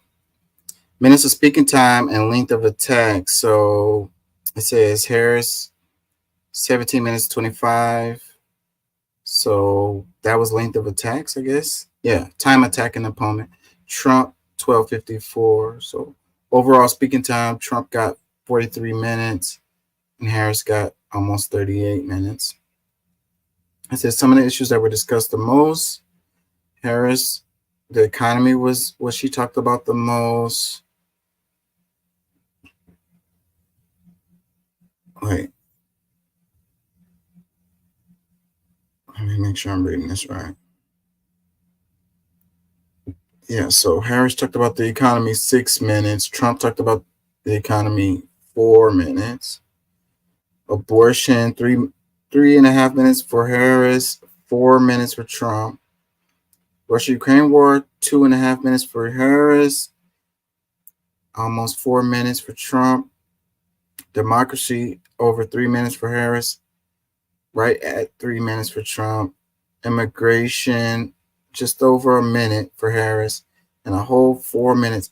So Trump's main thing he talked about was immigration, and Harris's main thing she talked about was the economy. And that's a really good reflection of, you know, what their voters for each side is mostly concerned with. I think that's a really good reflection of that. So like the conservatives, the Republicans, the Trump supporters, immigration is their top deal. And for the Democrats, for the liberals, the economy is their top concern. So that's pretty good thing right there. So then the result of the election is going to be determined by how many people immigration is their number one issue versus how many people the economy is their number one issue. New York Times, it says, here's a look at how much time Donald Trump and Kamala Harris spent speaking and attacking their opponent's policies or character during the only scheduled debate. Yeah, so Trump is like, man, I'm not doing another debate, you know, and that's really interesting to me, because the way the internet is like spinning this is they're all like, you know, the Trump supporters are like Trump won, the Harris supporters are like Harris won.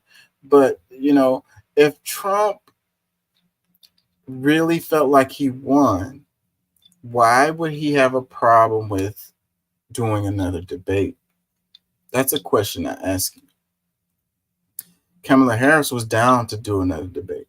So it's like Kamala Harris can see that the debate is good for her campaign, and Trump can see that the debate wasn't good for his campaign. So then what does that mean?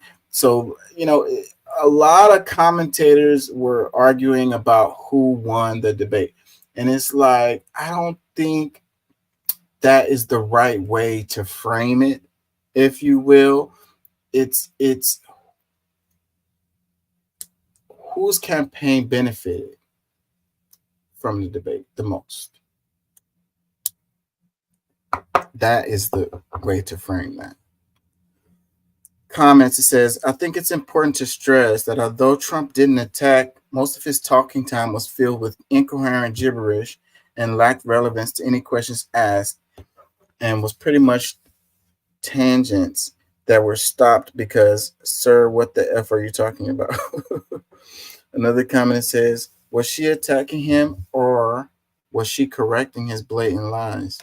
She was attacking him, definitely. She went on the offense, and I think that was a good strategy for her, because that's what Trump usually does.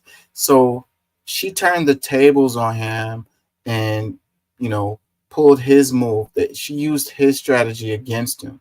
He was rattled. He was rattled throughout the thing. Another comment says, why are we pretending like the man said anything coherent?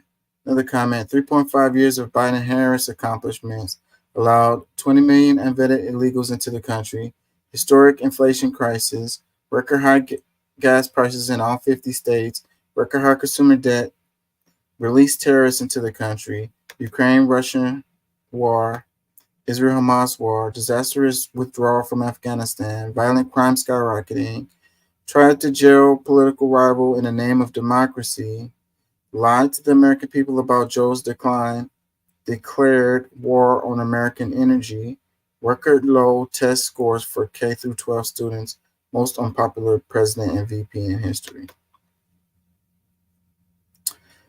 Well, I can give you some of these. Lied to American people about Joe's decline? Yes, I'll agree with that one. Disastrous withdrawal from Afghanistan, I'll give you that one.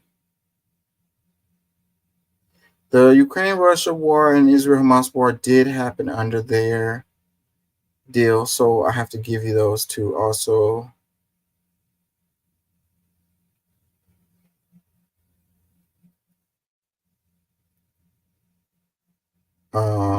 Historic inflation, I have to give you that one too.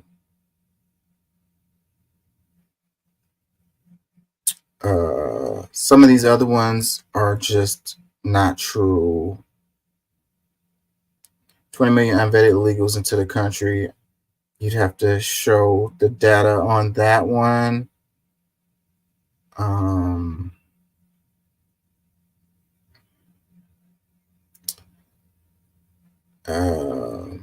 Record high gas prices. The president doesn't have any control over that. Record high consumer debt. The president doesn't have any power over that. Violent crime skyrocketing. The data shows violent crime is down. So I wish people would stop it with that. There is no evidence to support that. Try to jail a political rival in the name of democracy. I know that it's hard for you, some of y'all, to take it in, but the guy lost. The guy incited an insurrection. He really did. That's a thing that happened, bro. And the Democrats don't have power over the whole ass judicial system, bro. Like, I don't understand the logic in that. Like, the Joe Biden has the power over the district attorneys of every state in the union. He can tell them what cases to prosecute and shit like that. It does not work like that.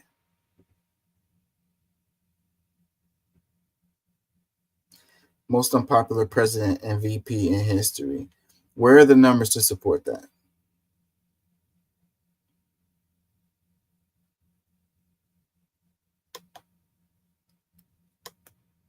Where are my clips?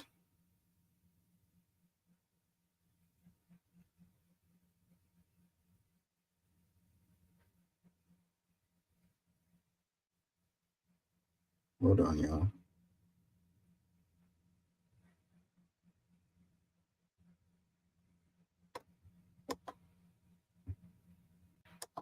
Let's talk some politics. Debate was last night. Not sure if you had a chance to see it or not. Your own economic team, of course, has made news of late, suggesting that the bigger boost to growth would come from the Harris economic plan, at least over the first couple of years.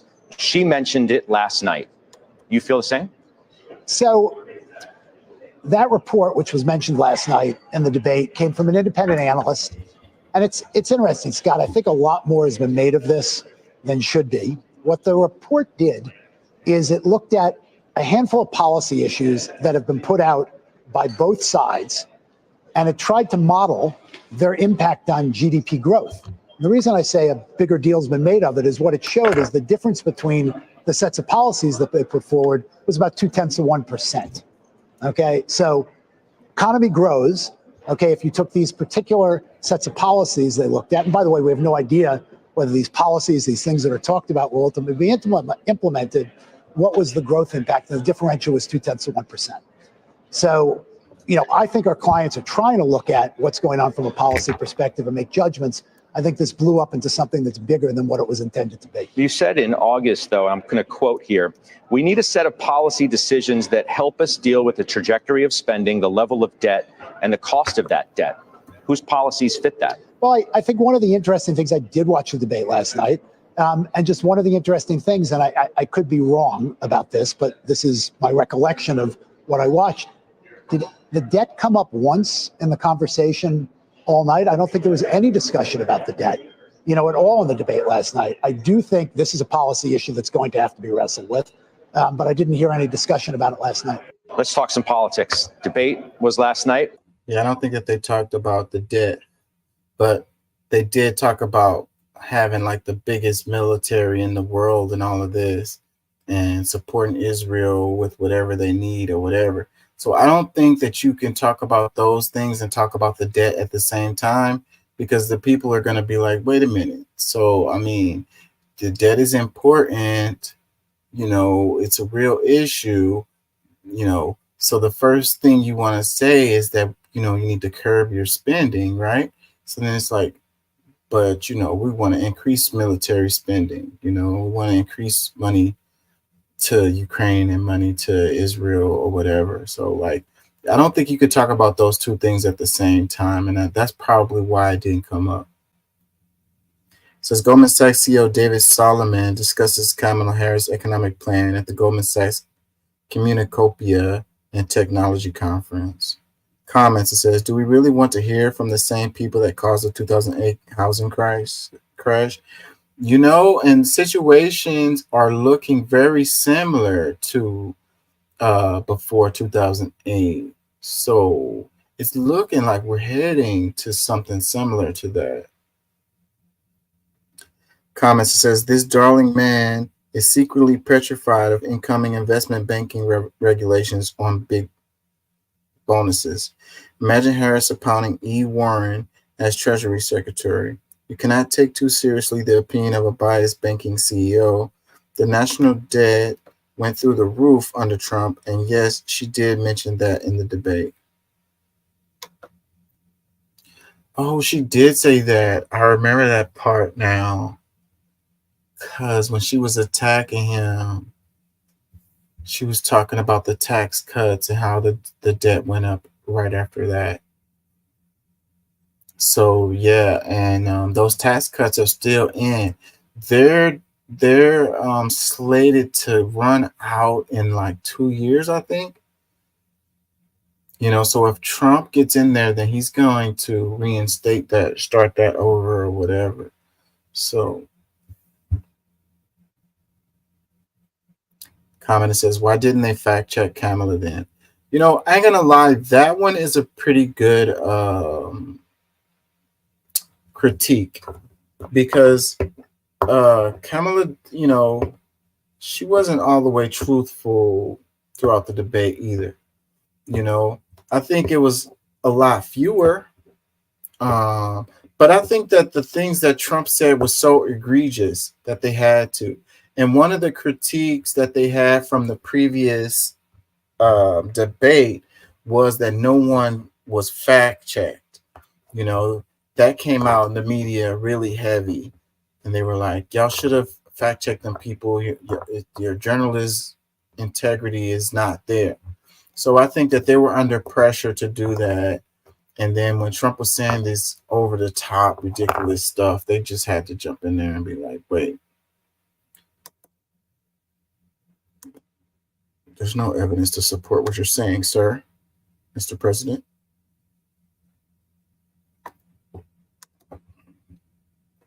Speaking of fact checking, so this is New York Times. It says, in Springfield, they're eating the dogs. Everybody knows the quote at this point.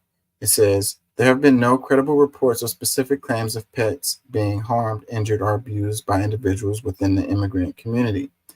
A Springfield, Ohio city spokeswoman said this week, despite viral social media posts promoted by Trump and his supporters. So this is a fact check clip. It says, over the last 4 years, we have invested $1 trillion in a clean energy economy. Misleading. The current administration has facilitated a burst of private investments because of tax credits and other incentives included in the Inflation Reduction Act passed in 2022. According to the Clean Investment Monitor, which tracks investments, clean energy investment since 2021 has totaled roughly $700 billion. Some experts expect the clean energy incentives to eventually help drive more than $1 trillion in private investment. So this one is a fact check of Kamala Harris, where she said $1 trillion in clean energy economy, and they're saying that it's probably more likely around $700 billion. Well, with that, you could say she was kind of just fudged the numbers a bit. This one, it says, now she wants to do transgender operations on illegal aliens that are in prison. Needs context. It says, Trump is referring to Harris' response to a 2019 American Civil Liberties Union questionnaire, in which she said she supported using taxpayer funds to give access to gender-affirming care to transgender or non-binary people, including those in immigration detention and prison.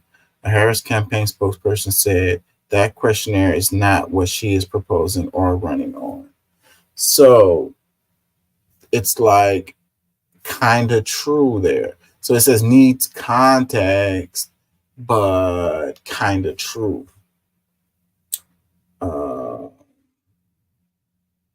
Yeah, let's move on. So Donald Trump, the candidate, has said in this election, there will be a bloodbath if this and the outcome of this election is not to his liking. That's so hard to read. Donald Trump, the candidate, has said in this election, there will be a bloodbath if this and the outcome of this election is not to his liking. Needs context. Harris is correct that Trump warned of a bloodbath if he did not win the 2024 election, but Trump has contended that he was speaking about the economic bloodbath and was focused on competition from Chinese electric vehicles. I think that's one of those situations where you have to be careful what you say, because,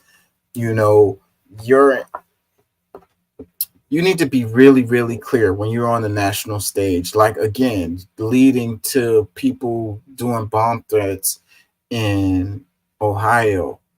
You know, the people maybe didn't hear all of the rest of the context of what he said. Just like, it's going to be an depending on the election, it's going to be a bloodbath. And it's like, when you're saying those two close together, and, the United States we're a powder keg, bro. We're just waiting for a spark, bro. And so words like that can be a spark. We don't need that. So you want to be more careful about how you talk. This one, it says, I had nothing to do with January 6th. False, straight up. It says, Trump and his allies spread lies for months about vast fraud that they falsely claimed stole the 2020 election from him. His supporters then organized a large rally near the White House designed to pressure Congress to overturn his loss. Trump encouraged the crowd to attend, promising it would be wild. And it's so crazy how people are still going on about this thing without acknowledging the reality of the situation. January 6th was the day that they certify the election, like officially certify the election. And those people went to the Capitol to disrupt that process, bro. Like, there's what it was. Like, there's no argument, bro. Like, that's what happened. Okay. And they was spurred on by the comments of Donald Trump. That now they have made January 6th one of the highest security, like it's a date that they have designated as a high security date. So basically, they're probably not going to let nobody get within a mile of the Capitol on January 6th this time, because they have designated it as, a high security risk now. So, chances of trying to get in there and disrupt that process is mute now. You're not going to be able to you're probably not going to even be able to get close to that building on January 6th. Look it up. You don't believe me. New York Times, the economy, immigration, January 6th, abortion, and more. We fact-checked Kamala Harris and Donald Trump as they met for the first and possibly only presidential debate on Tuesday night. They disagreed fiercely on a range of issues as Harris flashed her prosecutorial skills to get under the former president's skin, and Trump found himself in a defensive crouch, relitigating his record rather than picking apart hers. I think she did him in. She did a number on him. Let's read this one. It says, as of today, there is not one member of the United States military who is in active duty in a combat zone in any war zone around the world for the first time this century. So needs context.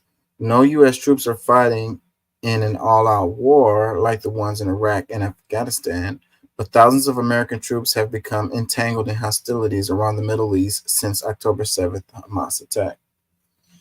Yeah, so that was a comment that Kamala made, and then it's like, that needs context. Yeah. And them talking about the Middle East, I'm sure there's a lot more than that. It says, all I can say is I read where she was not black that she put out, and I'll say that, and then I'll read that, and she was black, and that's okay. Either one was okay with me. These quotes are hard to read. False. It's unclear what Trump read, but Harris has always identified as a black and a South Asian during her time in public office.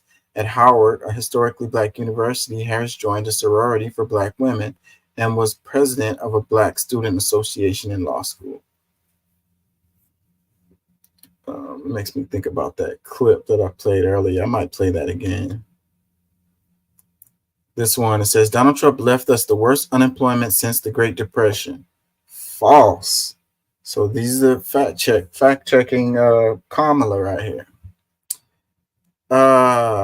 Unemployment spiked to its worst level since the Great Depression in the pandemic recession of 2020, but it was 6.4% the month Trump left office. That's nowhere near worst rate since the Depression. So she was exaggerating to the point of misleading, to the point of lie, telling an untruth there. It says, I have nothing to do with Project 2025. Needs context. Project 2025, a set of conservative policy proposals resembled by a Washington think tank for a Republican presidential administration, does not directly come from Trump or his campaign. Still, CNN documented that 140 people who worked for the Trump administration had a role in Project 2025. Some were top advisors to Trump in his first term, and are all but certain to step into prominent posts should he win a second term. So, I mean, they might be stretching by saying that these people are going to be in prominent positions if Trump wins a second term, because they don't know who's going to be in prominent positions if Trump was to win. But at the same time, Trump's saying that I don't know anything. He's being honest when he says I don't have anything to do with it. But it's like all of those people were people that were really close to you that came up with this stuff. And a lot of this stuff is going to benefit you if you were to win. So it's politically wise to distance yourself from this stuff. But at the same time, it's dishonest to I don't have anything to do with that. That's their thing. They're doing that over there. It's like, bro, these are your people that are really close to you in your administration that's doing this stuff. So you don't ever have conversations with them. You don't have coffee. You don't have tea. You don't ever have lunch. Exchanging emails, texts, none of that. Comments, it says, so we're not going to post the part where he said Democrats kill babies, that mothers are giving birth, putting the babies aside, and then deciding what to do with them. Like that part right there really, really, really kind of got me upset, that is all the way over the top ridiculous. There's nothing like that happening nowhere. People are getting abortions in the 9th month and after birth. Like, come on, bro. Like, how can you possibly say those words out of your mouth, man? You believe that stuff is actually happening? Like, I don't think Trump really believes it. I think that he says stuff like that to incite people, to incite his base or whatever, to get people going. It's emotional. It's sensational, I don't think that he really believes that that's happening, I really don't, I want to believe that he's smarter than that. But he knows what works. And that's dishonest. There's integrity. There's a character issue there.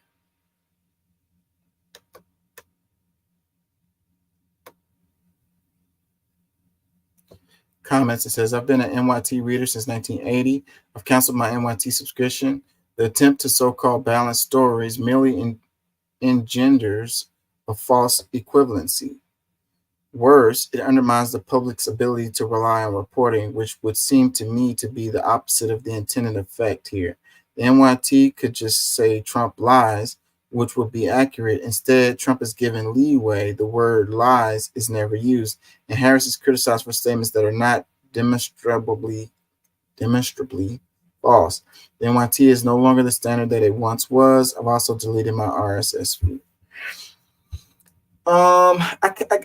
It kind of depends on your perspective. I think that the New York Times, they want their readers to read their articles. So Trump has a huge fan base, and they don't want to just turn those people off, from the start or from the jump. They want them to read their articles too.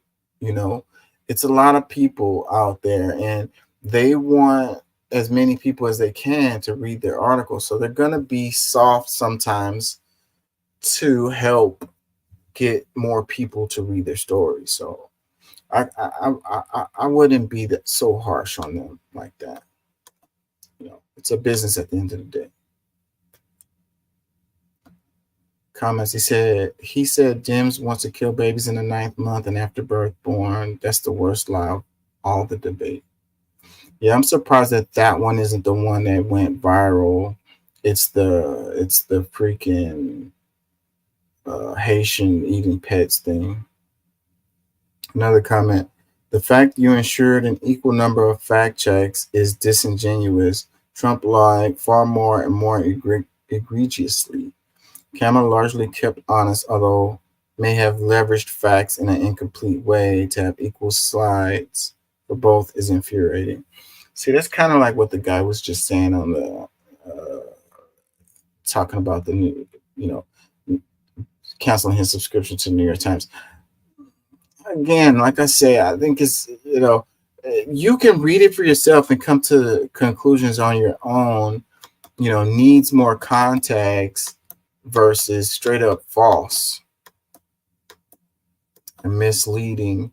So the ones that was straight up false, I think what it said, Kamala only had one that was straight up false. The other ones were needed context and misleading. So, and then Trump had 3 that was straight up false on here. So again, I mean, I don't know, if you want a perfect balance in things, you need to go watch a cartoon or something. Oh, this is what I was talking about right here. It says Homeland Security designates January 6, 2025 as a national special security event. The act of certifying the presidential election results will now be given the highest security designation the federal government makes available. The Department of Homeland Security announced Wednesday. This designation allows for significant resources from the federal government. So you know what that means. They liable to have helicopters, tanks, the military. Like, y'all not finna come up in there and disrupt that. There will not be a repeat of January 6th. No, sir. No, ma'am.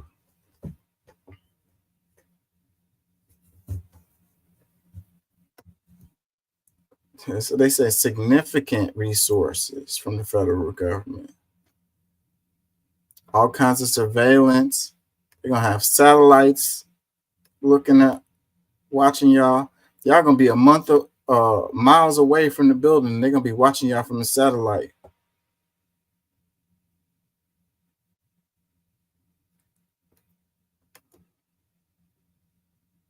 Let's look at this one. It says, fact checker, Harris claimed Trump killed bill that would have secured border. Fact check, true. And we talked about this on the show multiple times, and that is true. And that's one of the things that I'm surprised that hasn't been talked about more after the debate too, because she said in the debate, she was like, he would rather run on it than to fix the problem, because that legislation actually came from the conservatives. Like, they were the ones who wrote, the Republicans wrote that bill, and the Democrats went along with it, and then behind the scenes Trump killed it. He didn't want Biden to get credit for that, so he can keep on talking about the border, immigration. That was the thing that really happened, and I'm surprised that you don't have more people talking about it. And the right is just kind of overlooking that shit. This shit right here actually happened. Another one, it says, earlier this year, a bipartisan group of senators unveiled a $20 billion plan to substantially bolster security along the U.S.-Mexico border. It would have added hundreds of Border Patrol and ICE agents and asylum officers. Funded construction of a new border wall, expanded detention facilities, ended catch and release, effectively closed the border entirely when illegal crossings surge, and raised the bar for asylum claims according to the bill. That's like everything that they want. The influential Border Patrol Union, which has previously endorsed Trump, publicly backed the bill. But hours after the draft legislation was unveiled on February 5th, Trump urged his party to oppose the bill, even as many Republicans have spent years lobbying for some of the security measures included in the deal. Crazy. That's how you know the thing about the border is all politics. All politics. So it says Vice President Kamala Harris said that former President Trump killed a bipartisan border bill that would have added hundreds of Border Patrol and ICE agents and asylum officers and funded construction of new border wall among the measures. This is true. The influential Border Patrol Union, which had previously endorsed Trump, publicly blacked. So let me read some comments. It says, "Can we just admit the media is biased?" What is that? What is that? What is that? This is a thing that actually happened. Like, the media is biased. What are you talking about, bro? Like, you're just gonna completely dismiss all of this. This actually happened. Whether it was we're watching ABC, NBC, MSNBC, Fox, or whatever the hell news outlet that shared the data. This actually happened. You can look it up independently. You don't have to look at it on ABC. I'm of the mostly true, if they're going to say that. Just like there's some of the shit they said false in the debate that Trump said that's actually misleading. No. Let me read some more comments. It says, but hey, like one thing I've been about the debate that, no one's talking about, you definitely aren't talking about it, but some people are. It's the fact that, like I put forward in the group, one of the participants, interviewers, supposedly moderators, they're not supposed to participate in the speech. So they're not supposed to be saying, "Oh, you're wrong about this, you're right." That's not what a moderator does. A moderator just pretty much your turn, stops them from engaging outside of that. So, one of her own sorority sisters was one of the interviewers. And so much time, they're talking about, oh, this time and that time.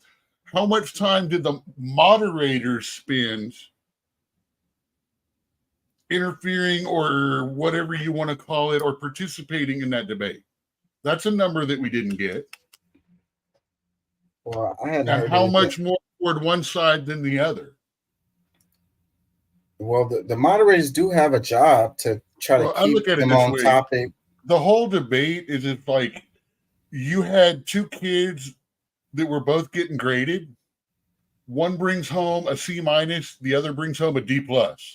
Are you really going to be happy either way? Are you really going to say one's ahead of the other that much? Yeah, I was saying that, the framing it as who won the debate is something that you can argue about to the cows I look at it this way. When that debate was over, we still don't know what their policies are going to be on anything. All we know is they don't like each other, and they're both saying different words to different people now to try to pull votes. Yeah, well, that's what it's all about. It's about, like, the people who aren't really into politics. The debate is a big deal, and it could have an influence on them on what they're going to vote. That's the problem. Then let us actually have a fair debate, and not one where the moderators are actually being aggressive toward one of the participants. How about one where one of the sides is not wearing a friggin' audio pin in their ear to where they're getting coached and told answers and facts off stage so they can dance around it easier than the other? Yeah, I saw a post from the I have this. Hey, I didn't say names. I have this deal that sends me messages. I think the it's- only loser in this upcoming election, it doesn't matter who wins, the only loser is going to be the American people. Yeah, that they fact check that. So, but like I said, the people who don't follow politics a lot are the only ones that's going to be moved by the debate, and then you still got a while until the election. So those same people are probably going to forget. You know what I'm saying is the debate probably isn't going to have that much of an impact on the outcome of the election. You know, these ads that they're playing are what will have an impact. You know, they play these ads over and over. Have you seen any of the ads, bro? They look like movie productions. Like the picture quality is ridiculously good. All the ones I see are, here's a big fat turd on the other side. Don't vote them because I'm not them. I'm just talking about how well they're put together. Dude, this is the new age. A kid can do that kind of stuff at home with free programs you get off the internet. Oh, this stuff is high quality production. Like, I can name some of the programs if you need, but I don't want to advertise for them if they're not going to pay me. These are top notch production, like best directors in the industry done by them, like Marvel directors and shit doing these damn ads. And the regular folks, the average folks, the folks that don't really follow politics a lot, those ads work. You know what I'm saying? They work. These people are sitting, they're watching the Super Bowl, or they're watching, you know, football, they're watching basketball, they're watching baseball, or whatever their favorite TV show is, and this ad comes on, and it has impact, especially when the ads play over and over and over again. Dude, I'll tell you, the biggest hit Trump's campaign has taken so far in all of this, Taylor Swift stepping out and saying she supports Kamala, and then putting the register.gov, the vote.gov address in that same post, because they can tell where you're being directed from. They said in the next 72 hours after she posted, I'm a Kamala Harris fan, the other guy is not good, vote for her, and then signed it, the crazy cat lady, and then put, which was a shot at Trump, and then put the vote.gov. They said they had over 360,000 people that clicked that link to get information about voting and signing up to vote. Now that is you know, celebrities generally don't have that much influence on a vote, but this is Taylor Swift with 11 plus million followers and she's literally now a billionaire. Yeah. As of a few months ago, she officially crossed billionaire status. Yeah, she's the top streaming artist on Spotify. And so she she's number is one in the world. When she did that, that is enough to significantly alter a popular election. And if it happens, if a whole bunch of people in a swing state, if she had said specifically people in these states especially, and named swing states, that would have knocked Trump right out the park right there. It'd be over already. No chance of catching up. I don't know. Those people, they might go and register to vote, but who's to say that they're actually going to show up? Even if they do, most of them are going to be living in the liberal states where anyway. Yeah, more than likely. I don't see it changing the national electoral vote, but I definitely see it changing the national popular vote. I mean, that's 1% of voters, or the same amount as 1% of all voters in America went to the website after that. That is a significant movement. That is a significant amount of attention to that. Even if you only attribute, half of that, I'd like to find out what their normal amount of visitors is on average. But they're like, holy crap. When I heard 360 million, I'm like, That is literally 1% of the population of America. Did you see this funny clip that I played at the beginning? I want to play it again anyways. Check this out. No! I have a concept of a plan. Why in Springfield they're eating the dogs, the people that came in here. They're eating the cats. They're eating the pets, the people that live here. Yeah! Now she wants to do transgender operations on illegal aliens in prison! I got involved Misleading with the quote. Taliban! And then I read that she was black. Either way, it's okay with me. Execution after birth! It's like 4 sentences, like run, Spot, run. And I told Abdul, don't do it! Our country is going to hell. Thank you. Don't do it. I told Abdul, don't do it. You know, when Trump was going up against Biden, he looked sharp and on point and poignant and, you know, clear-headed and all of that. Against Kamala, he looked old. He looked rattled. He looked angry. That's why the one where the Simpsons old guy. Cracks me up. Wouldn't you be a little angered after the fucking shit that he's been forced to deal with and stuff like that, and then pulling the switcheroo right at the last fucking minute on who he was supposed to be debating and who was supposed to be coming up, and then her hiding and not doing any real speeches or talking anywhere, and then just coming out for this every now and then, and I mean, it's like, yeah, he's frustrated. It's a fucking game, and he's getting the shit into the stick in it. And I'm not saying that, and I'm not saying that to defend him in any way, because I'm not defending him. But damn, the way they are treating him like an underdog from the media and stuff like that. That's why so many fucking dumbass Americans are getting their back up, because they actually believe that he's getting picked on and stuff like that. And let's not forget, he got shot not that long ago.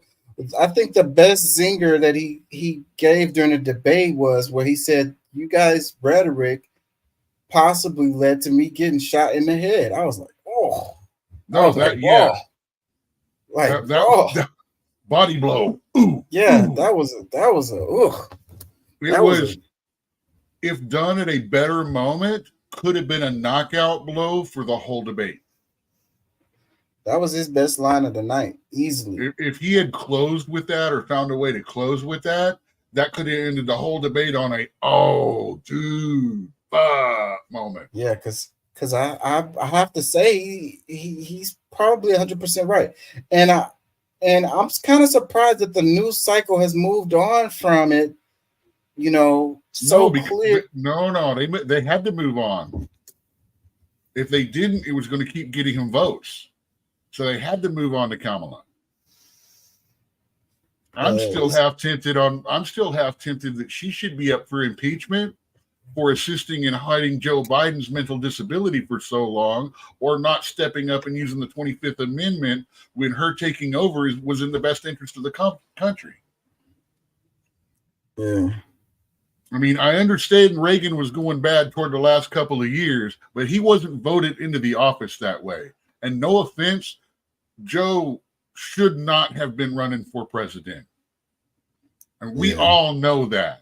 I mean, now people are finally beginning to admit it. And I'm sorry for the man. Like, I'm sorry for Kanye, man. People A surge in their hate. disabilities as a stepping stone and using their disabilities to get their own shit built and stuff like that. It's like, what the hell, man? Yeah, I agree with that. I mean, I don't agree that she should be impeached, but I agree that Trump I mean, Biden should have never. I don't know. That's a dereliction of the duty to the citizens of the United States, and technically a violation of her oath to protect the United States. Yeah, well, she's not really in a position of power for that. Yes, she is. She's the anointed one. She went from 28% approval in her own party to 73% approval in the country in a matter of a couple of weeks, and then back down to 50%, which is why they're not letting her talk much. Is her track to the position that she's in is pretty remarkable. I ain't gonna lie. Like Everyone wants to talk about morals and morality, yet no one's reminding anyone that she's a housebreaker twice at least. Well, she had the strangest set of events to land her to the position that she's in. Like, so many things fell in her favor. Like, it's crazy. Yeah. Like I said, being the side piece of a couple of different powerful connected men does that. And I'm not saying that as a, I'm against, that's what they do in their own home is amongst them. But at the same time, it gained her popularity. She moved upwards instead of like Monica Lewinsky say, being the scapegoat for the whole thing. Being the bad person for being the side piece, for breaking up or interfering with a marriage. And she was there with the judge, and she was there with Montel too, in both those, being the side girl.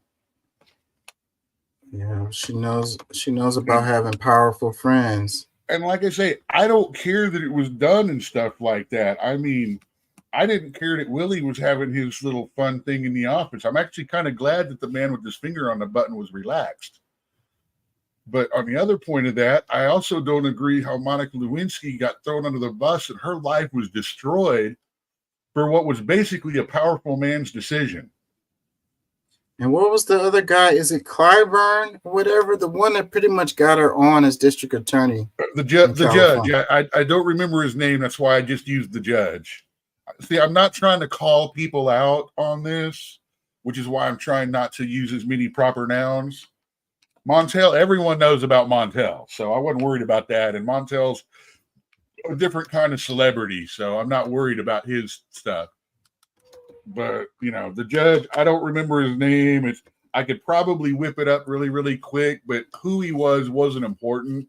I'm just talking about, she's never had to face that except against the Democratic Party when she was running against them. When she called Joe Biden a racist and possible rapist during the middle of the freaking Me Too movement. Yeah, she came out swinging. She was attacking him throughout the debate. Like, I'll tell you, if I were Joe Biden, I would have never accepted her as a vice president for that very statement. And for the reason that after that she was asked about it, and when she didn't get the nomination and all that, or no, it was after she got put on as vice president, which I wouldn't have let. Her reaction, her statement, they asked her, how could you say stuff like that? She literally, it was just politics, I'm like, no, I don't know. That's a life-destroying statement, especially during a Me Too era and movement. And you walked for it. Yeah. Well, politics is pretty damn cutthroat. I mean, mudslinging dirt is what is the name of the game. Here's the problem. I don't want that kind of person that would do that so underhandedly and dastardly to represent me, especially on a world stage. I can't trust anything she says.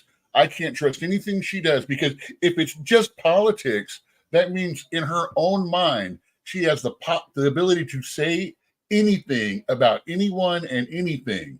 And it doesn't matter as long as she wins, just like every other fucking elected prosecutor out there. Well, there was one comment that Trump made that kind of had me thinking, where he was like, Biden can't stand her. And then I was just thinking, like, that's a random ass thing to say. Like, does he know something? You know, and it's like he doesn't. And you know, we know that Pelosi and Obama behind the scenes, they say Hillary Clinton was involved in the decisions that led to Biden stepping down. And we also know that they said that Biden and Pelosi wasn't on speaking terms, you know, after that happened. So, and that comment that Trump made about Biden not liking her, that was something that really kind of like made me think. Like, I was like, you know, Trump says weird things sometimes, but like sometimes, you know, it's coming from a place of knowing something, and he's trying to keep from, you know, sharing that he knows something. You know what I mean? Like, yes, I'm trying to find the right words. It's the thing. Everyone's all the media, everything wants you to believe that he lies every time he opens his mouth, but he doesn't. I can say probably 90% of what are labeled of him as lies is him just being a dumbass, skimming the headlines and saying it out loud instead of reading an article, and doing it without his speechwriters saying stuff that his speechwriters haven't cleared or checked for him. Well, You know? I think I'm not going to sometimes say 90. I'm not going to say 90. I'm going to say about 40. Yeah, I was gonna say, because sometimes I think he He gets thinks caught out up. loud, And it's fresh thoughts he's thinking out loud. Yeah, I think he be buzzing late night and stuff be coming down his timeline that he don't take the time to fret it. You know what I mean? To as a server and a professional bartender,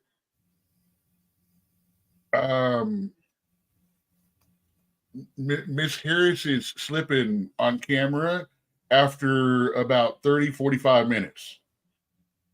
She's slipping. Yeah. She starts doing that.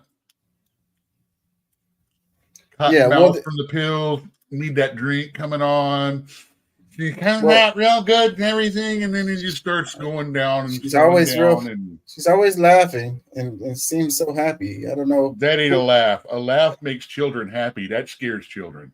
I don't know who is that happy all the time. But what I was going to say was. Yeah, Well, you could tell she was buzzing all the time. She got that drink look in her eyes. We talked about that. Alcohol shine. Right after her husband got attacked, how she vanished for like 30 to 60 days. And when she came back, she's got color in her face again. Her eyes aren't glowing. She's not shaking. She's got a little bit more weight. I 100% believe, as a bartender, as a psychologist, as someone who's, abnormal psychology, I 100% believe that she went to rehab. And good for her. Good for her. I'm not saying it in a bad way at all. She looks better. And where I may not agree with the things she says, she's speaking better. She's enunciating better. It seems like she's making better decisions in the heat of speaking than she was before. Well, the thing I wanted to say a minute ago when we was talking about Trump's comment about Kamala Harris is that, I know that these folks, Washington, D.C. is not that big. These people, their kids go to the same schools. They probably go have martinis at the same bars, just because they're on the opposite sides of the political aisle doesn't mean that they can't be like friends, associates, buddies, Not even that. You don't like all the people you work with, but you know a lot about their lives and what's going on inside of it because you're around each other. Yeah, like the kids have the kids have the baseball games. There's only so many high-end private schools they can put them into in the Washington area. That's what I'm saying. So They go to the kids' games, No, and they're they- sitting next to each other yeah. in the bleachers. Well, you know, Yeah. they've got to send them to those schools, though. It's a requirement. Just like they're required to spend so much a month because there's only certain apartment buildings that they will allow congressmen and senators to be in because they have to be deemed a specific security level. So instead of being able to go get a $1,000 a month rec in a bad neighborhood, they've got to pay $6,000 or $8,000 a month for one in a really nice building with good security out of their own money.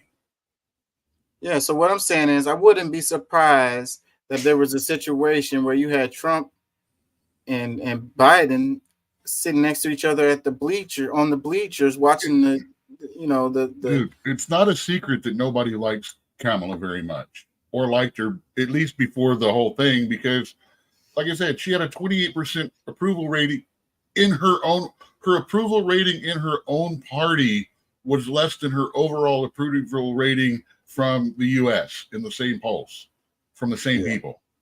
She had like a 36% approval rating above all, and then a 28% just Democrats. And one of the things Trump said was she was one of the first ones to drop out of the primary race too, and that is true. Less than 5% of the vote with zero whatever they call them. She couldn't get no support. So yeah, 0 delegates and less than 5% of the overall Democratic vote to be president. Well, it wasn't even worth it for her to endorse someone. She got such a low amount. She only got the same amount that people get in the variance of a poll, up to 5%. Let's play some of the clips from the debate, and she was in there. They were trying to show her as a replace for Bernie because she's basically Bernie light, checking a couple of extra boxes that were really important at that time, which they don't seem to be important anymore. Yeah, so that's the thing about her. I don't agree with her being Bernie light. I think that she is opportunistic. She knows what sells, and she just tries to sell that thing at that time. See, again, that leaves us in a position of we really don't know her positions on stuff. If you go by what she says up to a couple of weeks ago, it's nothing at all like what she's saying now. Well, she's an establishment Democrat. She got anointed, so she knows she's already made backroom deals, so she owes people. You already know how she's going to vote on a lot of things. It's going to be just like Biden. The anointment was so they didn't have to return the $91 million that was in her and his campaign, which she could only keep if she was still running in that campaign situation. Yeah, so I'm sure he drops out. She takes over, and it allows them to keep that money. And since the Democrats said, hey, yeah, we're going to make her, they didn't have to turn it away. They didn't have to return it. I'm sure that was a part of it. But what do you think was happening in the back room when you had Obama and Nancy Pelosi and them? Because they could have endorsed somebody else. They could have went in another direction.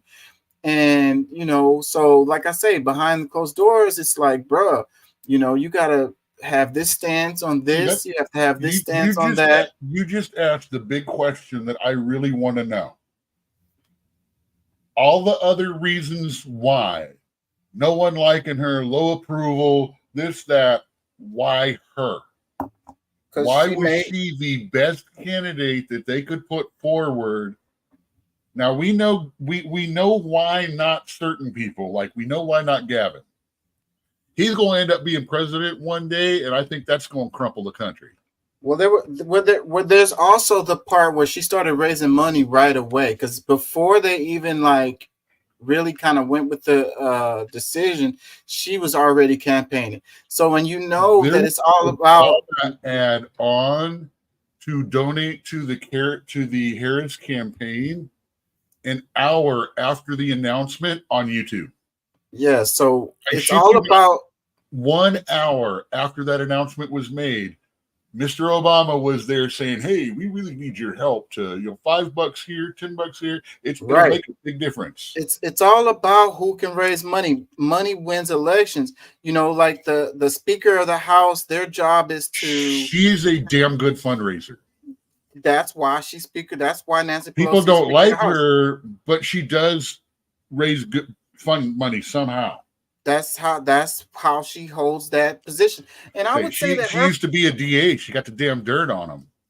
Yeah, so that's what it's about. Well, I don't want to go that far, but being able to get that. There's another thing you get being a side piece. Again, not insulting her I'm using the term as being the girlfriend of someone who is in a marriage or other public relationship. Networking skills. In that situation, she hears the stuff that they don't take the wives to, and they're not afraid to say it because they don't think of them as real people. They don't think of them as being part of the room or being able to keep up.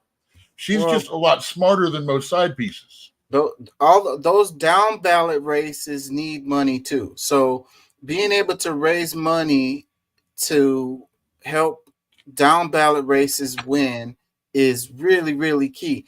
And that's the reason why, what I'm saying on this show a lot of times is that the president is not as powerful as people may think in a lot of situations. And people like Nancy Pelosi, look how long she has been the person standing behind who is president. Was she not standing behind Obama for 8 years?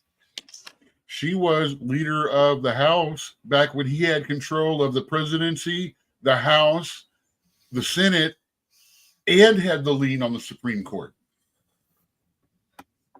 Nancy Pelosi is more powerful than Barack Obama, Hillary Clinton, Joe Biden, Kamala Harris, Donald Trump, Joe Biden was in her league before he became vice president.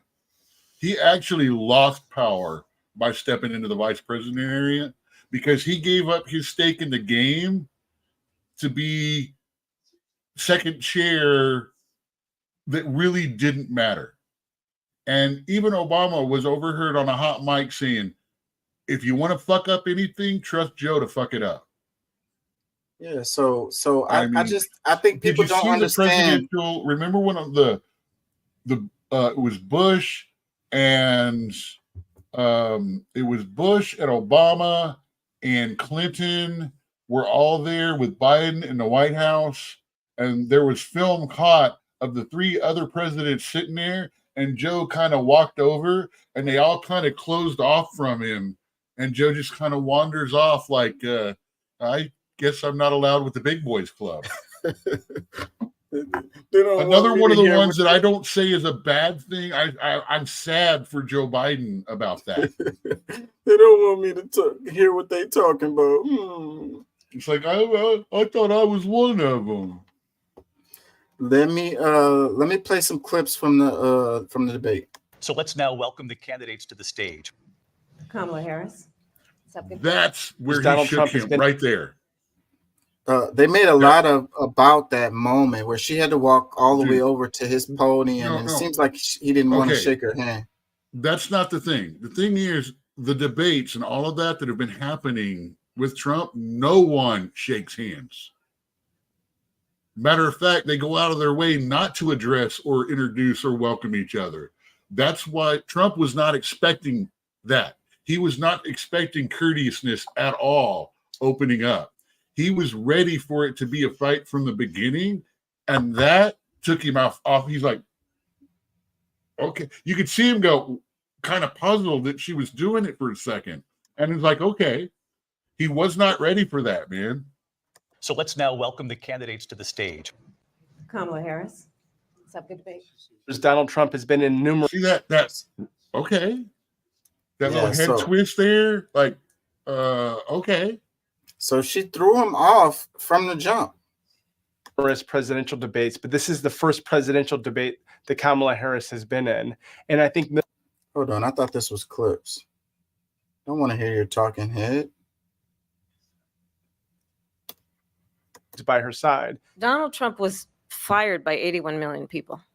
So let's be clear about that. And clearly he is having a very difficult time processing that. Early on in the debate, Vice President. Man, I got the wrong clip.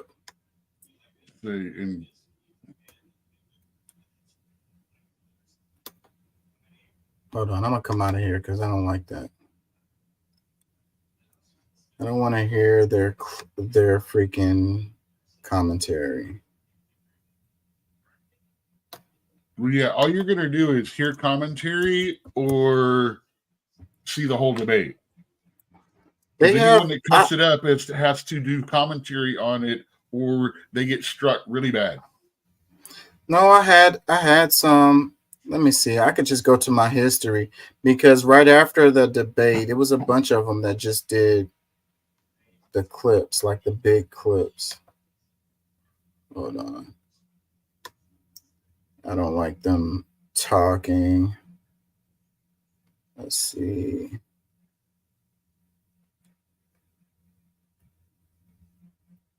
Let me go back. Oh yeah, the thing between Marjorie Taylor Greene and what's her name? Samoan. Did you hear about that stuff? She went in on her. The problem with both sides right now is if you sit there and go, stop, now wait a minute. They did make a little sense when they said this. You are completely attacked from your own side. I learned this real quick since I take shots at both, that good God, man, people are just, well, if you're saying that about Biden, you must be a Trump supporter. If you say Trump said that and it was dumb, then you're a Biden supporter. It's like, no, I didn't say anything like that on either one. I said right at this point in time, they're both bad. Yeah, you can't. It's so partisan that you can't even call out, no matter what, if you call out the truth about whatever side, then they're going to say you're on the other side. Like, you're not supporting the team. I think the winner of this history, we should all write in none of the above. I got heavily into the looking at Nixon's thing with Watergate. And I don't know, I was thinking about it like, did he get railroaded? He made one mistake, and one mistake only. As soon as they started looking into those recordings, that he didn't take him out onto the Rose Garden lawn and freaking burn him right in front of the paparazzi. He didn't do anything with those recordings that presidents have not been doing since they could do it. And none of those presidential recordings are public domain or have ever been released to the public. Because remember, they tried to get Kennedy's, and they're like, no, even to this day, there's too many national secrets involved. Well, what about just this era or what these parts? It's like, no. What happens inside the Oval Office is supposed to stay in the Oval Office. Well, he did make that argument, but then they subpoenaed the tapes or whatever. Well, no, that's what I'm saying. His big mistake was not taking him out on the lawn and fucking burning him. But I don't know. This is a conclusion that I came to recently because I watched that movie that was about Watergate. I can't think of the name of the movie right now. And All the President's Men, Nixon. But anyways, after I watched the movie, I just got to thinking, I was like, man, I think they railroaded this guy because it was a FBI official. He was like he was like one of the top guys in the FBI. Yes. He was feeding information to the Washington Post. And it's like that's not a normal thing that happens. And based on that information and the information that the Washington Post got on their own through others, that led to, him getting up out of there. And I was just thinking about it. I don't know. It's kind of off to the side, but I just think that there's a chance that guy got railroaded up out of the presidency. He was taken out. Who did he piss off? As very much the as deep Kennedy state or a lot of other people have been taken out. Yeah, instead of getting Biden got taken assassinated. out. Yeah, the deep state got him. And there ain't, as much as I talked about his dementia and being able to plan his own surprise party and stuff like that, Biden still got taken out. He was, removed from office. Because he's like you said, he's still pissed at everybody for pulling him out. I personally thought they were going to go ahead and get him voted in and wait 2 years to put Kamala in. I was saying that from the beginning, that he was going to work 1.5 terms. She was going to come in at the end of the second year of the second term, because then she could have 2 of those years and then 2 full terms. Anything more than 2 years, and she could only run for 1 more term. But, according to that. So that's what I thought the plan was all along, except I think Biden just, he was too far gone for them to hold on that long.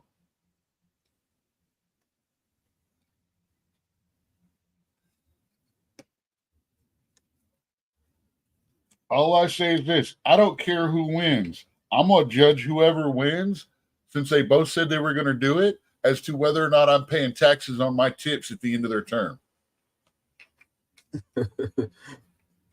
That's the they both important said stuff. they both said I wasn't going to be.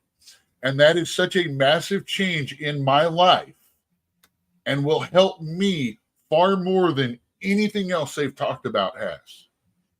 I mean, and I'm not trying to be a dick and trying to be all about me, but that's what you should vote about, is by which one has the policies that you believe are going to help your life the most.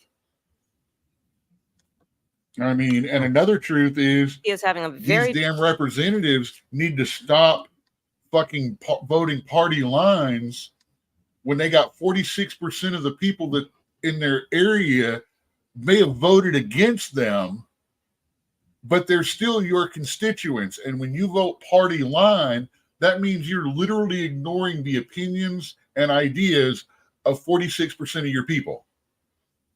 They should always be a consideration, no matter how you vote, whether you're needing to back your party, that's understood. But when you start backing your party to the negativity, to the bad of the other half of people that didn't vote for you but are in your district and you represent, then you're not a representative anymore. You've chosen to be a leader, and you're taking the voice away from people that didn't vote for you just because they're not your party. And that's not what, I don't agree with that kind of politics. I don't think that was ever the intention in politics. Which is why we never called them leaders or gave them, special rights and things like that. They're supposed to be just like everyone else, and they're supposed to represent the normal people of their constituency, including the ones that didn't vote for them. Yeah, I can't find a better video, so I'm just going to place a little more of this one that I was already playing. Aides by her side. Donald Trump was fired by 81 million people. So let's be clear about that. And clearly he is having a very difficult time processing that. Early on in the debate, Yeah. What do you think? things he was saying. You will see during the course of his rallies, he talks about fictional characters like Hannibal Lecter. He will talk about windmills cause cancer. And what you will also notice is that people start leaving his rallies early out of exhaustion and boredom. This wasn't in response to a I noticed that she looked at him a lot throughout the debate, and he didn't. He didn't look back at her. He was like looking at the moderators. She was watching to see what hit so she could pound on it. And I'm sorry, this windmill causing cancers, he doesn't think they cause cancer. He was talking about the sounds, and the phrase, it's cancer or it causes cancer for bad things. He was talking about the sound of the windmills. That causes cancer. That's the context of that statement. He doesn't believe they cause medical cancer.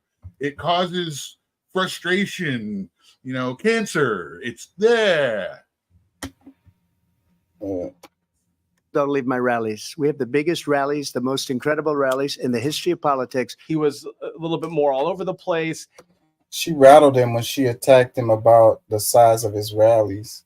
He kept going on and on trying to defend that. It's like, we have the best rallies. We have the most people. Sadly, he is kind of right on that. She struck a nerve. I have talked to a lot of people that both sides. I've talked to Democrats that have gone to Trump rallies and said, I hate to admit it, but I actually kind of had a good time. Yeah, it's like like a bunch of bullshit, but I was welcome. I didn't get yelled at. He's a rock star is what Trump really is. And those rallies are his concerts, So that's what it is. So yeah, of course, those people are going to go and they have a good time. That's what it's all about. Her political career. Fracking, she's been against it for 12 years. Defund the police, she's been against that forever. She gave all that stuff up very wrongly, very horribly, and everybody's laughing at it. The fracking issue is a huge one in Pennsylvania where this. He's right on both of those points and other things. She flip-flops a lot. Dude, enough that I'm tempted on naming a waffle flavor after. Eating the dogs, the people that came in. They're eating the dogs, the people that came in. They're eating the cats. They're eating the pets of the people that live there. And this is what's happening in our country. I just want to clarify here. You bring up Springfield, Ohio, and ABC News did reach out to the city manager there. He told us there have been no credible reports of specific claims of pets being harmed, injured, or abused by individuals within the immigrant community. These were, and one of the things I noticed too was Trump, he didn't benefit from not having a crowd, If it was an audience, I think a lot of his comments, like a lot of the things would have went different. He plays off of the crowd. He would have been able to read the audience and lean toward what they wanted to hear and what made them laugh and stuff like that. Yeah, yes. he needs an audience. Yeah, she does too, but she's better at that kind of debate because of years and years as a prosecutor. And she treated it like a prosecution and not a debate. I mean, and his whole pets thing, that's another one of those stupid things. It's like, okay, that is a headline that happened, but it's not. No offense. I will absolutely tell you, I've lived in neighborhoods with Haitians and I've seen them eat cats and dogs. I've seen Koreans do it, but it's not. They don't go out and hunt down people's pets and shit like. There may be no stray animals in the areas they live in, but they don't go take people's shit like that. And it's not all of them doing it. There's only a few. And for the most part, when it comes to Haitians eating animals or things like that, most of them grow their own chickens and sheep and stuff like that to do that with. They don't go out and friggin', they don't go to the pet store and buy a bunch of pets. They don't pick random animals off the street and shit. Well, I can't say that with some I know. But at the same time, I also know some bikers that friggin' put poodle in the stew because it kept bugging them. I mean, it's anecdotal things, not a mass wave of what's going on. It doesn't represent the community or the people as a whole, but it can't be denied that it occasionally happens, kind of thing. Because like I said, before we had the immigrant problem, with my own eyes, I've seen poodle stews, stuff like that. I really haven't seen any cats done, even though we joke a lot of, that why is your Mushu pork meowing kind of stuff. That was a big joke, Oriental food using cats a long time ago. I saw a documentary on Woodstock, and they were saying, because a lot of people came for that festival, and they were still there after the festival. They couldn't get home or whatever. I don't know, whatever. And Woodstock too. and they were like, yeah. So all of a sudden, there was no cats around. Like all the cats were missing. Some of the farmers in the area lost livestock. That was the one. A second one was the one that it got kind of rainy and stuff like that, and people were stuck there for a few days afterwards. And they never really made any plans to get people in and out and all that. They thought it was going to work smoothly, and they didn't anticipate problems, so they didn't have any plans of what to do in case things went wrong. And people got stuck because it's kind of in the middle of nowhere with like a bunch of dirt roads and dirt parking and all that. I mean, supposedly there were cars still there like a year after the event. Yeah, remind me never to go to an event like that. No, I don't even want to do Burning Man and shit like that. I mean, I don't go camping because I don't like the idea of working hard an entire year to go out and live like a homeless person for a week or two. I mean, I had plenty of my hunting and fishing and camping growing up. I know I can do it. I'm older now. I fucking work my ass off to deserve my fucking AC. Mm-hmm. I even pay more in gas because I run my AC. Mm-hmm. Say my AC in my cars used to be 440. Yeah, man. When you know what the struggle is like, you're not gonna put yourself in the position to have to struggle for no reason. Yeah, you know you can handle it, but why? Yeah, it's soul crushing at that point when you know once you learn that you could have avoided it all along by making just a couple of smarter decisions, you make those smarter decisions from then on. Man, you preaching. I mean, unless of course you're like the Bart Simpson with the cupcake, you know. Ow, ow. Yeah. I think that was Homer. At least. We must have a two-state solution where we can I think it was Bart. Might have been Homer. rebuild Gaza, Yeah. where the Palestinians have security, self-determination, and the dignity they so rightly deserve. I will get that settled and fast, and I'll get the war with Ukraine and Russia ended. If I'm president-elect, I'll get it done before even becoming president. This is not an easy issue.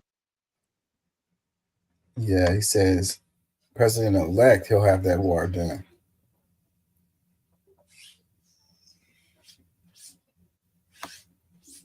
Everyone, well, why can't you do it now? It's like, because he doesn't have the authority.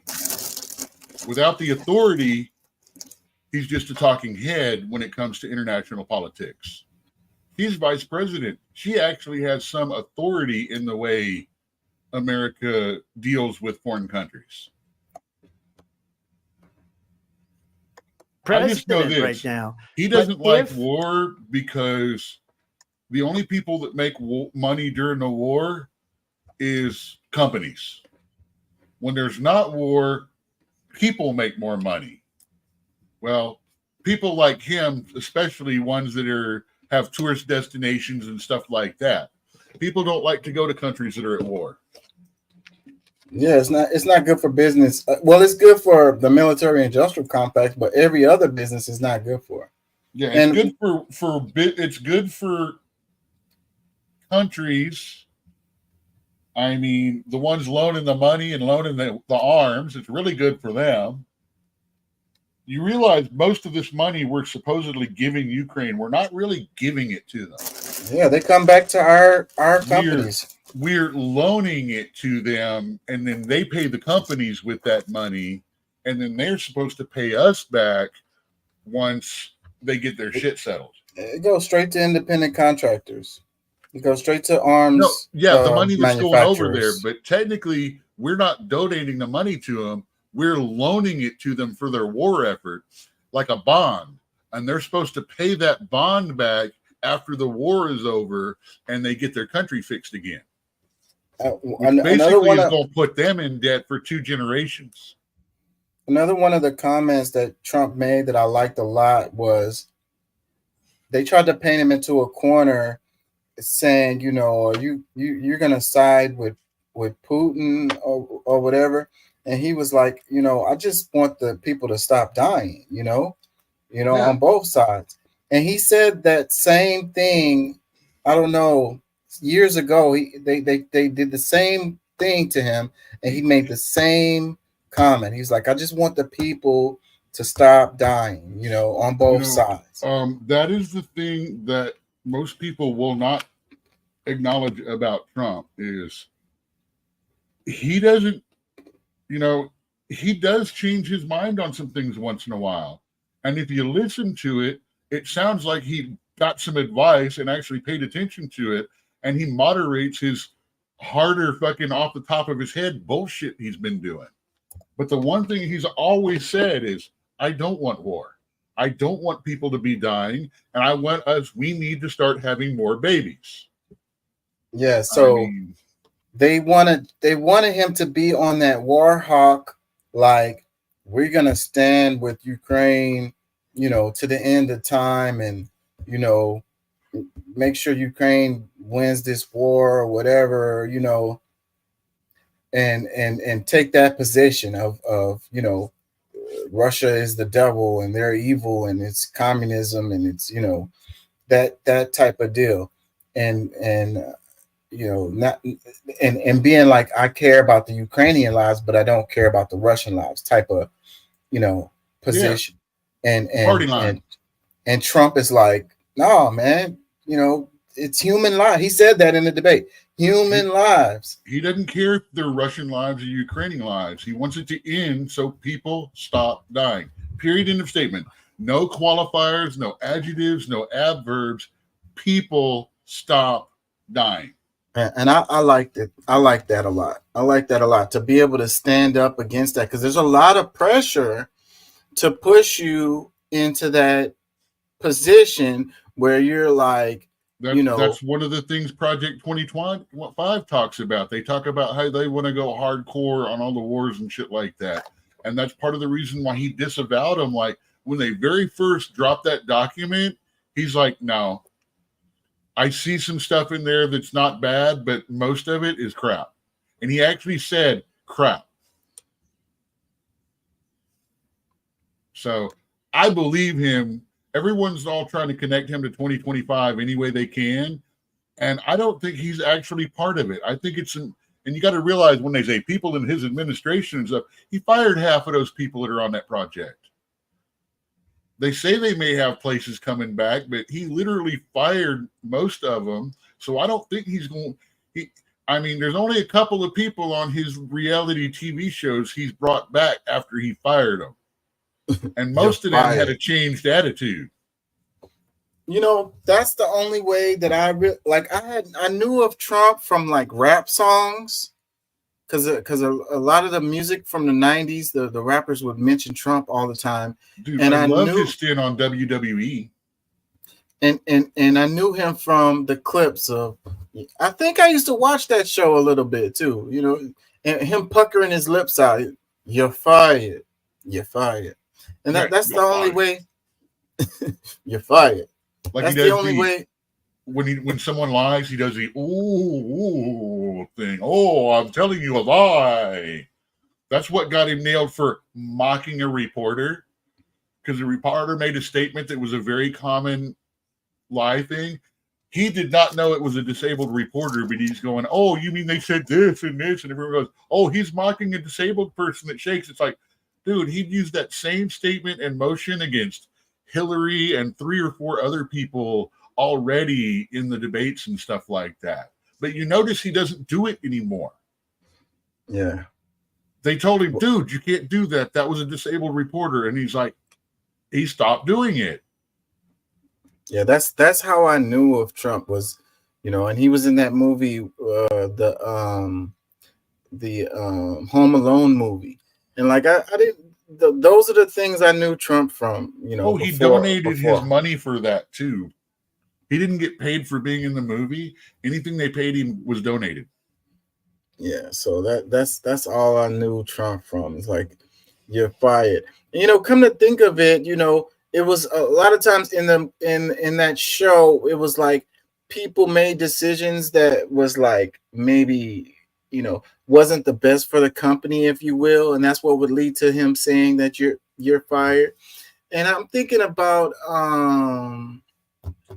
what is it? The one with the bosses, and they try to get people to they try to buy their product or whatever. And I think they kind of copied the format of his show for that show. Now I can't even think of the name of it. I guess it doesn't matter.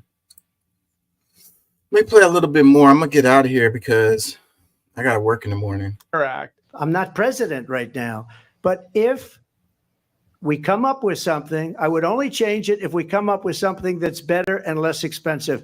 And there are concepts and options we have to do that. And you'll be hearing about it in the not too distant future. Former President Trump brought forward a lot of. Well, it was the clip that him saying, I have a plan to have a plan or something. That shit is freaking hilarious. Well, she was lauding about how her financial plan has been checked by all of these scholars here and all of these scholars there and all the scholars at this place, and they all love it. Yet it had only been up for 24 hours. Ain't nobody had time to look at it and review it yet. Especially all the laureates, because they take a little bit because they like old and weird.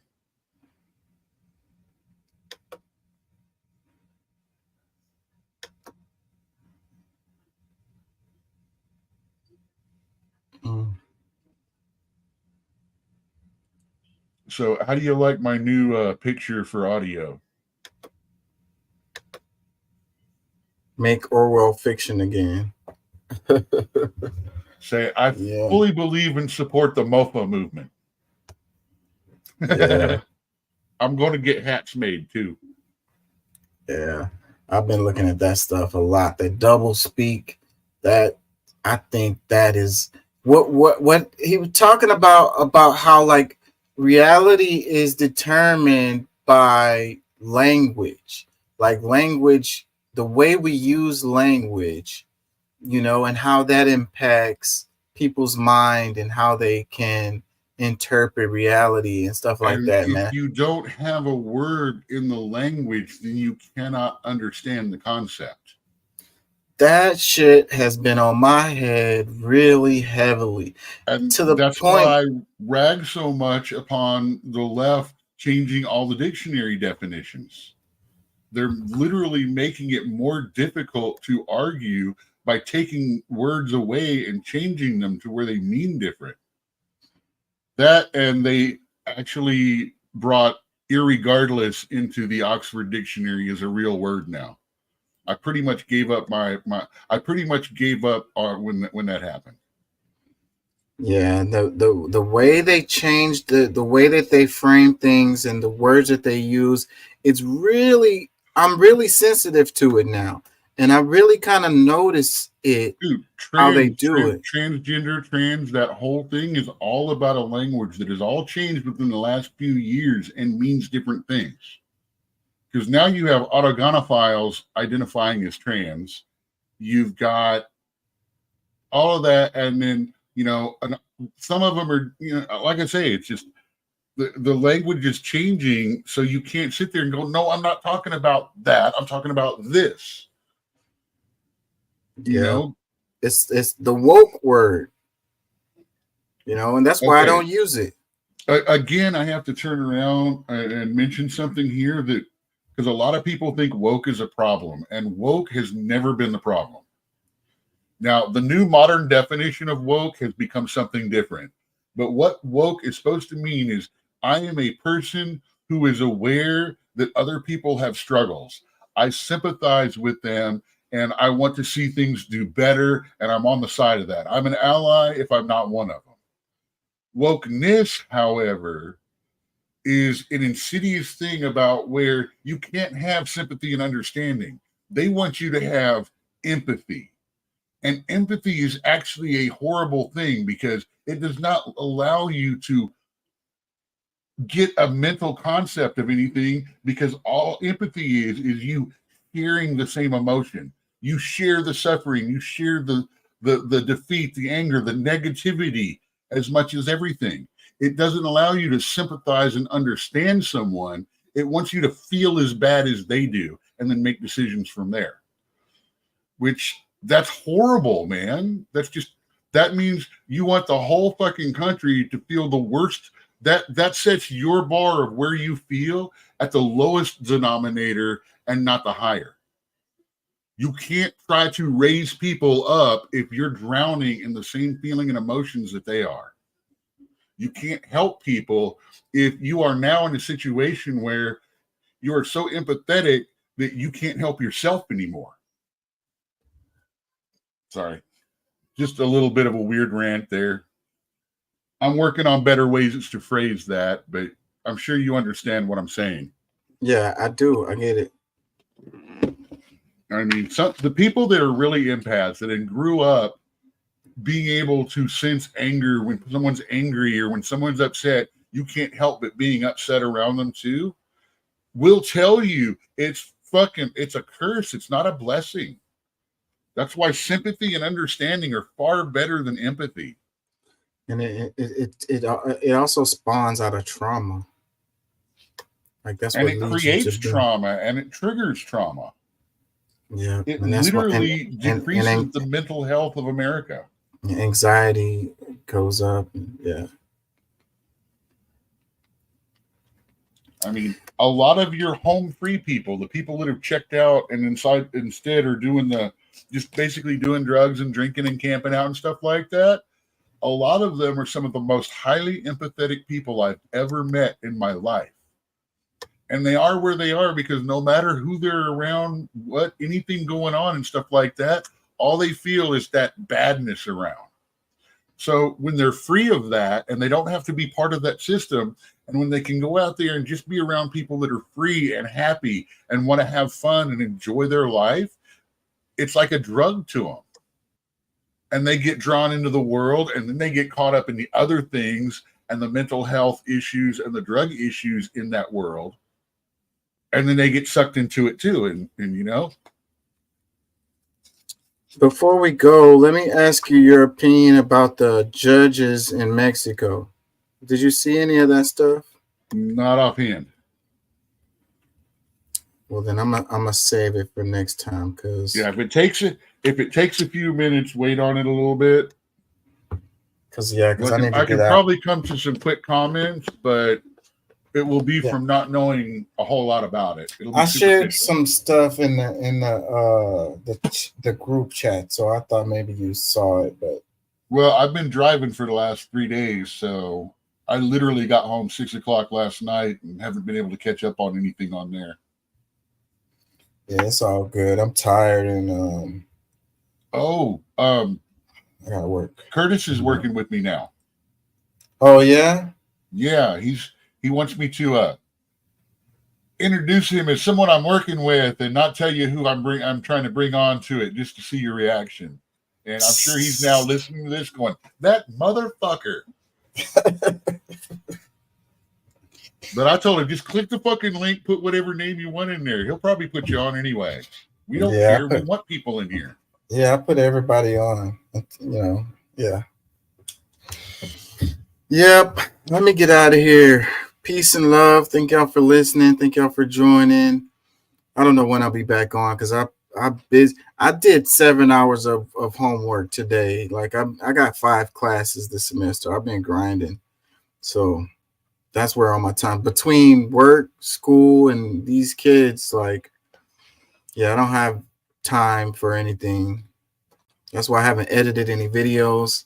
I literally don't have time. I was off today, so that's why I was able to spend. And I have to get the work done on the times out because I go to school in the morning and then I'm off on Monday and Tuesday, so I get a good amount of work done on those days, schoolwork. But I work Wednesday and Thursday, so I go to school. I go to school Monday through Thursday morning. So on Wednesday and Thursday, I go to work in the morning and I go to school in the evening. I go to school in the morning, I go to work at night. And I'm been off on Fridays, and then I work all day Saturday, and then I work Sunday night. So whatever work is due by Sunday, I need to have that shit done no later than Friday, because I'm not gonna have another chance to get it done. You know what I mean?